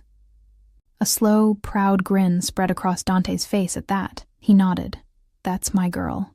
The casual endearment warmed her. Coming from him, it felt empowering rather than belittling. Luca tactfully busied himself packing up the tablet, and giving orders into a discreet earpiece, pretending not to notice the charged moment between his boss and Leah. Within the hour, everything was in motion. News outlets were beginning to question the video's authenticity on air, thanks to the evidence Dante's team provided. A couple of online papers had even published short pieces highlighting the suspicious editing and calling for an official investigation into potential fraud. Public sentiment was seething with doubt toward Brandon's story. Dante and Leah rode down the private service elevator to the parking garage to avoid prying eyes. Luca led the way. Leah clutched the new phone and a tablet loaded with live news feeds. Her heart galloped with a mix of anxiety and adrenaline. Inside the elevator, Dante reached over and took her hand firmly in his. "Nervous?" he asked, rubbing his thumb gently across her knuckles. She swallowed. "A little. I'm not exactly used to confrontations. Brandon, he always controlled the narrative. Now suddenly it's slipping from him, and I know him. He'll lash out unpredictably." Dante brought her hand up and, in a surprisingly tender gesture, pressed a kiss to the back of it. Leah's breath caught at the warmth of his lips and the chivalrous intimacy of it. "Whatever he tries, I'll be right there," he murmured. "He won't touch you. Trust me." "I do," she replied. He and meant it with every fiber of her being. When the elevator doors opened to the garage, Luca motioned that the coast was clear. Dante kept hold of Leah's hand as they moved quickly toward a black luxury SUV idling nearby. Another man, one of Dante's presumably, stood by the passenger door, scanning their surroundings. Leah's heart jolted at a memory. The last time they'd been in this garage, Brandon had ambushed them. She tightened her grip on Dante instinctively, eyes darting to every shadow. "It's all right," Dante assured quietly, noting her vigilance. "I've doubled security. He won't surprise us again." Leah nodded and let him help her into the back seat of the SUV. Dante slid in beside her, Luca taking the driver's seat. 2 more men were in a second car trailing them, she noticed. It felt oddly comforting to have a small convoy. As the vehicles pulled out, Leah's phone buzzed. A text from Kara. "Wow, tech analysts on Channel 6 basically just said the video is bogus and possibly an intentional smear. Public sentiment turning. You go, girl." Leah exhaled shakily and showed the text to Dante with a tentative smile. He grinned. "Good. The world's starting to see the truth. Now, we make sure they can't ignore the rest of it." He then handed her a slim folder from beside him. "We have copies of legal documents here, restraining order requests, a prepared statement of your own. If all goes to plan, Brandon will be served publicly, and I have some extra evidence to unveil at the right moment." Leah accepted the folder and peeked in. Her own petition for a restraining order, already filled out with details she'd given Dante about past abuse. A printed statement clarifying the video events and accusing Brandon of coercion and harassment. And, she gasped softly, a small stack of printed photos. They were of bruises on her body, dated from various times. Some she had discreetly taken pictures of on her phone and sent to Kara, or kept as proof, but never dared use. Dante's team must have pulled them from her cloud backup or phone records. There were also screenshots of threatening text messages Brandon had sent her over the months, ones she had shown Kara and saved, hoping one day to use as evidence. Tears pricked her eyes as she realized just how thoroughly Dante had armed them for this showdown. "I can't believe you gathered all this. I didn't know anyone still had these." "Kara helped with some," Dante said, "and we recovered a lot from your devices once we had access. I'm sorry you had to relive those to give us the information, but it's powerful evidence." Leah nodded, jaw set. It hurt to look at those pictures and texts, yes, but it fueled a fire in her. This is the truth. My truth. If the world was going to see anything about her, she wanted it to be this truth, not Brandon's lies. A phone call came through Dante's line. He answered via speaker. An unfamiliar male voice said, "I'm boss." He took the bait. His car just left the estate at high speed, headed toward city center. Dante's eyes gleamed. "Tracking active?" "Yes, sir. He's got 2 of his goons with him. Looks like they're heading for the police HQ or perhaps the press conference site. Let me know when they arrive," Dante said, then glanced at Leah as he hung up. "Brandon's on the move, likely thinking he can swagger in somewhere and double down on his lies. He's probably expecting to gloat with police or media." Leah swallowed. "Or he's coming to find me. He doesn't know where you are," Dante said confidently. "We've been careful. No, he'll likely go to the police station to demand they issue an arrest or something dramatic. Fortunately, that's exactly where we want to go too." Leah's eyes widened. "We're going to the police?" Dante smiled cunningly. Not inside the station, but out front. I arranged for a little gathering. Some media, a few cooperative officers. By the time Brandon gets there, he'll be walking into a trap of truth. Leah tried to steady her breathing. This was going to be intense. I can do this. I'm not alone. She felt Dante's hand settle over hers again, and realized she'd been wringing them in her lap. You okay? He asked softly. She met his gaze. Ask me again when it's over. He chuckled. Fair enough. Just remember everything we have. Facts, evidence, witnesses. We're not hoping for the best. We're making it happen. Leah mustered a determined nod. She repeated Dante's words in her mind like a mantra. We will show the truth. We will end this. The SUV came to a gentle stop. We're here, Luca announced. Through the tinted window, Leah saw they were on the street just around the corner from the Central Police Precinct. It was a busy midday scene. Press vans, photographers, and a small crowd of onlookers milled about in front of the grand stone steps of the building. Her heart leapt into her throat. Dante moved swiftly. Time to shine, he said, his voice both calming and energizing. They exited the car, and immediately 2 of Dante's men flanked Leah unobtrusively, guiding her and Dante toward the station steps. It happened in a blur. One moment, Leah was an anonymous figure among many. The next, and a reporter's sharp-eyed gaze landed on her and Dante, and a shout went up. There she is! Leah Williams! Heads turned. Cameras pivoted. A rush of people moved toward them. For a split second, Leah felt the instinct to bolt, or at least hide behind Dante. But he gently squeezed her hand and whispered, Hold your head high. We have nothing to hide. She lifted her chin. Flashes went off. Reporters barraged her with questions. Ms. Williams, do you have a comment on the video? Is it true you attacked Councilman Salucci's son? Are you going to jail? When did you meet Dante Moretti? Dante's presence and a few uniformed officers, clearly placed by Dante's influence, kept the press from getting too close or unruly. He gave a slight nod to an older police sergeant who seemed to be waiting for them on the steps. The officer stepped forward authoritatively and bellowed, Order! The lady has a statement! A hush fell, or at least as much of one as could in a crowd of that size. Leah's pulse pounded in her ears. This was it. She was really doing this. She felt Dante release her hand, and instead place it supportively at the small of her back, just barely touching, enough to remind her he was there, but letting her stand at the forefront. Leah took a deep breath, clutching the folder of documents to her chest, and addressed the sea of expectant faces. The video that was released of me is a lie, she began, voice miraculously steady. It was heavily edited to accuse me of a crime I did not commit. She paused, finding strength as she saw a few nods. They'd heard about the mirror evidence by now. She continued louder. What the video doesn't show is that I was drugged that night by my ex-fiancé Brandon Scott, and I was assaulted by the man in that video. I was defending myself. Her voice gained power as the injustice of it all fueled her. For months, I have been a victim of Brandon Scott's abuse and blackmail. He has hurt me physically. She lifted her chin, exposing the edge of the bruise on her face in case they hadn't noticed. And emotionally, he threatened to ruin me if I ever spoke up or tried to leave. When I finally found the courage to run from him, he released that video to punish me and destroy my reputation. A ripple went through the crowd. Cameras zoomed in. This was drama. A wealthy heir turned domestic abuser story unfolding live. Leah's knees felt weak, but she pressed on, emboldened by a fierce sense of enough is enough.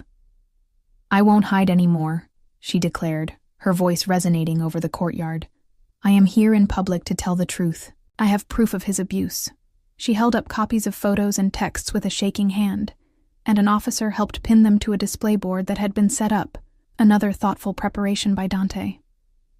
Gasps and murmurs as lenses captured images of her bruises, of Brandon's threatening text like, "You'll be sorry if you leave me, I promise." Leah spotted a familiar face in the throng. Kara, standing off to the side, eyes shining with encouragement and pride.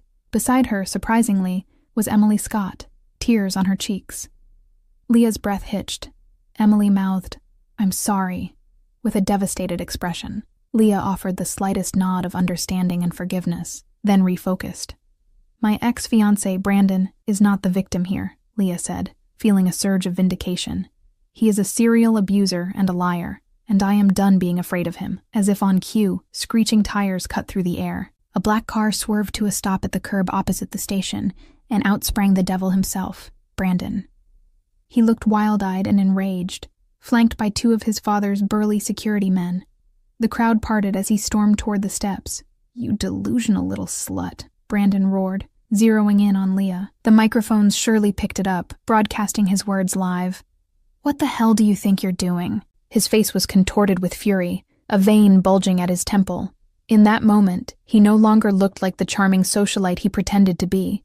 He looked exactly like the violent, petulant abuser he was. And dozens of cameras were catching every nuance. Leah realized with a mix of catharsis and fear that Brandon was publicly self-destructing. "Everything I said," Leah addressed the crowd but kept her eyes on Brandon, "is true, and you know it." "Lies!" Brandon shouted. He started up the steps, but Dante stepped forward smoothly, finally revealing himself fully to the public view. A collective murmur arose, recognition perhaps of who Dante was, or at least speculation. Some surely knew him by reputation as well. Dante didn't lay a hand on Brandon, but his mere presence halted the man's advance. Brandon glared hatefully. "This has nothing to do with you, whoever the hell you think you are. Stay out of it." Dante's voice was deadly calm and pitched to Carrie. "I'm someone who doesn't take kindly to men who terrorize women. Leah is under my protection. You want to get to her? You'll have to go through me." A hush. Brandon sneered, but Leah caught the glint of unease in his eyes. "Protection? Huh. You have no idea what you're involving yourself in. My father—" "Your father," Dante cut in with soft menace, "is not here to save you. And even if he were, he couldn't, not from this." Dante made a subtle gesture with his hand. In an instant, one of Dante's men, disguised among the press, moved forward and handed something to the waiting police sergeant. The sergeant nodded and marched down the steps toward Brandon. Brandon's bravado faltered. "What is this?" he barked as the officer held out a document. "Brandon Scott," the older cop announced loudly. "You are hereby served with a temporary restraining order filed by Ms. Leah Williams, effective immediately. You are to stay 100 yards away from her at all times." The officer's lip curled. "And given the evidence presented today, I suspect criminal charges won't be far behind, against you." A cheer actually went up from some onlookers. Leah's heart soared. Brandon looked utterly stunned, as if he couldn't comprehend that he, the golden boy who always skated free, was being publicly chastised. Color flooded his face crimson. "This is absurd. You can't do this." He moved to tear the papers, but the officer intentionally let them drop at his feet instead, denying him even that minor satisfaction. Brandon whirled to face Leah again, and now his mask was fully off. "You think this is over?" he snarled, voice cracking with malice. "You think you've won, you miserable little—" "Enough!" Dante's voice boomed like thunder, silencing Brandon's tirade. He descended one step deliberately so he was just slightly above Brandon on the steps, looking down at him with contempt. "You wanted a crowd, Brandon? Good. Truth loves witnesses." Dante extended an arm, almost like a showman revealing the grand finale. At that cue, Luca and another of Dante's men stepped forward into view of everyone, holding something aloft. A tablet playing the raw video evidence with the mirror reflection. It was connected to a small portable projector that displayed it onto the pale stone of the station wall, large enough for all to see clearly. The image looped, Leah struggling as the man groped her, the reflection proving it, then the violent cut. Gasps and shouts erupted from the crowd. Brandon stared, momentarily speechless. His own lie was playing out, exposed behind him. Phones captured his stricken expression. Reporters converged, smelling blood in the water. A female journalist boldly pushed forward and thrust her mic toward Brandon. "Mr. Scott, what do you have to say about this evidence that the video was faked? Did you doctor it to frame Ms. Williams?" Brandon stumbled over his words. No, it was just edited for length. She's crazy. She attacked him. I only tried to protect her, everyone, from herself." His incoherent stammering did him no favors. It was abundantly clear who looked crazed here, and it wasn't Leah. Another reporter yelled, "What about the allegations of abuse? Those texts and photos, are those fake too? Did you send those threats?" Brandon's eyes darted around wildly. Leah almost felt pity seeing him like that. cornered, desperate. Then she remembered every slap, every cruel word, every terrifying chase, and her spine steeled. She stepped down one step, coming shoulder to shoulder with Dante. Immediately, she felt Dante's steady presence bolster her. "Brandon," she said, and the quiet of her voice somehow carried, slicing through the commotion. He looked at her, his face a cocktail of rage and incredibly panic. "It's over. You can't hurt me anymore." "You bitch," he hissed, low and shaking. "You think you'll be safe with him?" He jabbed a finger toward Dante. "He's a criminal. You're jumping from the frying pan to the fire, Leah." He was losing his grip, saying whatever to scare her. "He'll chew you up and spit you out. People like me, like him, we're users. You're just a toy." Dante's eyes blazed, but Leah gently touched his arm, signaling she could handle this final piece. She leveled a long look at Brandon, one that encompassed years of pain and the strength she'd finally found. "No, Brandon, I'm not the one who's a toy anymore. You are." She gestured to the throng of cameras and spectators now hanging on his every word. "A toy of your own making. You wanted a spectacle. Now everyone sees what you truly are." Brandon's mouth worked soundlessly. He seemed to finally register the hostile stares around him, the cold distancing of even his own bodyguards inching away, likely not wanting to be tainted by association now, the sympathetic look some officers gave Leah. His power in this scenario was gone. Utterly. And he knew it. You'll regret this." He tried one last time, but his voice was barely audible, breaking. It sounded pathetic, even to himself. He turned, shoving past a few journalists. "I'm done here. Out of my way," he barked, trying to salvage dignity as he stumbled back toward his car. Cameras followed his retreat. One caught him wiping angrily at his eyes. Tears of frustration, perhaps. He was experiencing for the first time real consequences in real time. He almost looked pitiable in that second. Then he was gone, speeding off recklessly. Police sirens in the distance suggested maybe someone might even pull him over for that. Leah didn't care. He could run, but he had nowhere to hide from this. What followed was a controlled chaos of questions, formal statements to be made, and protocols. The police commissioner himself had come out, looking flustered, and assured that a full investigation into Brandon Scott's actions would commence. Reporters clamored for comments from Leah. Her friend Kara rushed up the steps and threw arms around her in a fierce hug, nearly causing Leah to lose balance until Dante steadied both women with a chuckle. Emily hung back, not wanting to intrude, but Leah caught her eye and gave her a small nod of reassurance. Emily mouthed, "Thank you," and Leah knew in time they'd speak properly. Amidst all this, Dante remained a constant, protective presence. He answered some media queries with cool, PR-friendly remarks about justice being served and no tolerance for abuse. He politely declined to confirm or deny any Mafia affiliations with a smirk that left them more intrigued. But mainly, he stayed right at Leah's side, a grounding hand at the small of her back or her arm whenever she needed support in the throng. At one point, as the intensity died down and police ushered media to file formal stories, Leah found herself standing with Dante on the now mostly clear steps. Kara was chatting animatedly to a news crew. "My girl's so brave," she was saying proudly, and Emily had been taken aside by a gentle-faced officer to give a statement about what she knew, possibly to be used against her brother later. Leah hoped Emily would be shielded from too much fallout. The poor girl was an unintended victim in all this, too. Leah exhaled a long breath. It was over. Not the legal proceedings, they were just beginning, but the immediate, terrifying ordeal was done. She felt lighter than air, like she could float away now that the crushing weight was lifted. Only one thing kept her firmly tethered and present, Dante's warm hand now clasping hers. She turned to him, eyes shining. "You," she breathed, struggling to find adequate words. "You saved me. In every way a person can be saved." Dante smiled. A genuine, soft smile that she hadn't seen before. It lit up the silver in his eyes and made that tiny dimple appear. "You saved yourself, Leah," he replied gently. "I just gave you a little boost." She let out a watery laugh, tears finally spilling, this time tears of relief and joy. "A boost? Dante, you went to war for me." His free hand came up to cup her cheek, brushing away a tear with his thumb. "You were worth every battle." His voice was rough with emotion and sincerity. You made me remember what it's like to care, to truly care beyond myself." He hesitated, then added quietly, "I haven't felt that in a long time. Maybe ever." Leah's heart skipped. In his eyes, she saw vulnerability, a hint of fear that she might dismiss it or be frightened off by his confession, as if she could be. This man, who some would label dangerous, who was certainly powerful, had been nothing but safe and tender with her.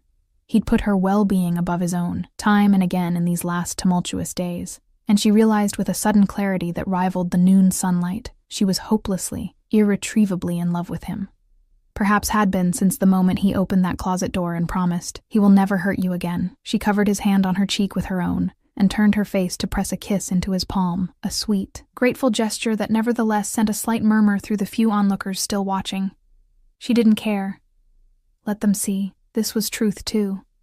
"Dante," she whispered, gazing up at him with all the love and gratitude swelling in her chest.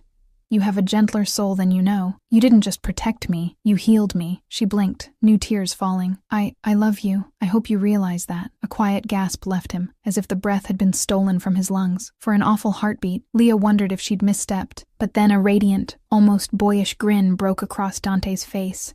It was like watching the sun emerge from behind storm clouds. He let out a small laugh of amazement. "You love me," he repeated, as though tasting the words to make sure they were real. Leah nodded, blushing but steady. "Yes, I do. Dante's eyes glistened now too, and he pulled her gently into his embrace. One strong arm encircled her waist, the other hand cradling the back of her head. Leah melted against him as he pressed his forehead to hers. In that intimate space, he murmured, voice thick, "I love you, Leah. Dio. I love you so much it scared me at first." He let out a shaky breath. "I thought I was incapable of that kind of love. You proved me wrong."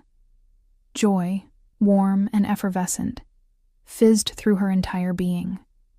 Leah slid her arms up around his neck, standing on tiptoe, ignoring the slight soreness of her muscles. Nothing mattered except him and her, and this hard-won happiness. "Thank you," she whispered, nose brushing his. He arched a brow, smirking gently, even as a tear escaped one of his eyes. "For what?"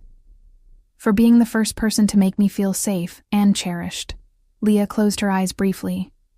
"You kept every promise." Dante's only answer was to tilt her chin and capture her lips with his. The world around them faded into a cheer from somewhere. Kara's exuberant "whoo" was identifiable amid it. The kiss was tender at first, a question and an answer all at once, then deepened as Dante's arms tightened possessively around her.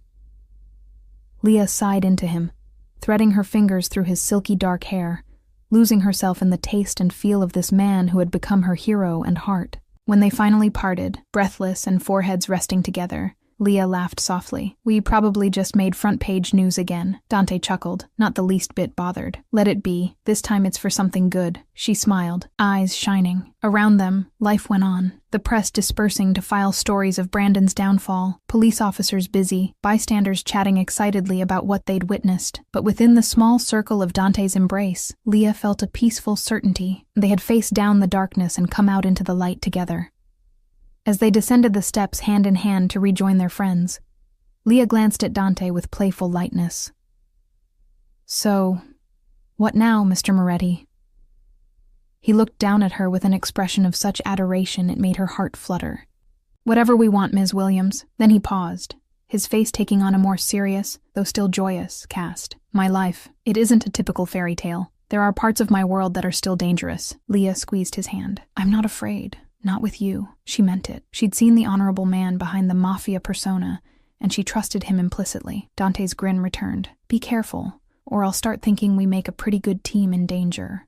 Leah laughed. "We do." She leaned into him as they walked. "But maybe we've earned a little calm for a while. No closets, no chases. Maybe just a vacation somewhere quiet." Kara suggested a beach. Dante's eyes gleamed. "A beach holiday with my love? That can be arranged." He then lowered his voice suggestively. "Though I can't promise no excitement. I have quite a few ideas how to keep things interesting." Leah flushed and swatted his arm lightly, grinning. "As long as those interesting things involve peace and privacy, sign me up." "Done," he murmured, pressing a kiss to her temple. "You'll have all the peace, privacy, and happiness I can give you, Leah. That I promise too." Leah believed him. After all, Dante Moretti had proven one thing beyond any doubt. He was a man of his word. And as she walked arm in arm with him toward their waiting car, Kara and Emily trailing with hopeful smiles, Leah felt a thrilling sense of a new chapter beginning. She had escaped the closet of fear that once confined her and stepped willingly into the arms of a man who had shown her true safety and love. The nightmare was over. Her toxic ex was defeated by his own hand, and the truth laid bare. In the process, as she had found not just freedom, but an unyielding partner to stand by her side through whatever life threw next. Whatever challenges the future might bring, Leah was unafraid. With Dante, she was ready to face them, together. As they drove away from the site of so many revelations, Leah rested her head on Dante's shoulder. Fingers entwined with his, the late afternoon sun cast a warm glow through the car windows, and she closed her eyes, content. For the first time in as long as she could remember, the future looked bright and open, full of hope, and perhaps even a hint of adventure. And unbeknownst to Leah, tucked away in the evidence files was one last tidbit that Dante had held back for now. Hints of a larger network Brandon had dabbled with in procuring that deepfake video. A shadowy contact, an encoded message implying others had assisted or stood to benefit. Dante hadn't wanted to burden her with it yet. Today was about closure, not new threats. But as he held Leah close, a subtle resolve hardened in him. If there were others out there preying on the innocent, he would root them out too, quietly, for now, to allow Leah her peace. However, that was a concern for another day. In that perfect moment, Dante allowed himself to simply enjoy the feel of Leah in his arms and the knowledge that they had won. She was safe. He pressed a kiss to her hair and murmured in Italian, so softly only she could hear. Ti amo, anima mia. I love you, my soul. Leah smiled against his shoulder, her heart overflowing. Whatever storms might come, they would weather them. Together. As the city skyline rolled by and the sun began to set in hues of gold and rose, Leah Williams and Dante Moretti drove toward their new beginning, leaving shadows behind and forging ahead into a future lit brightly by truth, love, and the unbreakable bond they had found in each other. Little did they know, as they vanished into the horizon, that a file was already being quietly opened elsewhere, a new name, a new mystery tied to the very syndicate that had helped Brandon's schemes. But that revelation would wait for another time. For now, they had earned their hard-fought happy ending, and come what may, they would face it side by side, unafraid and united.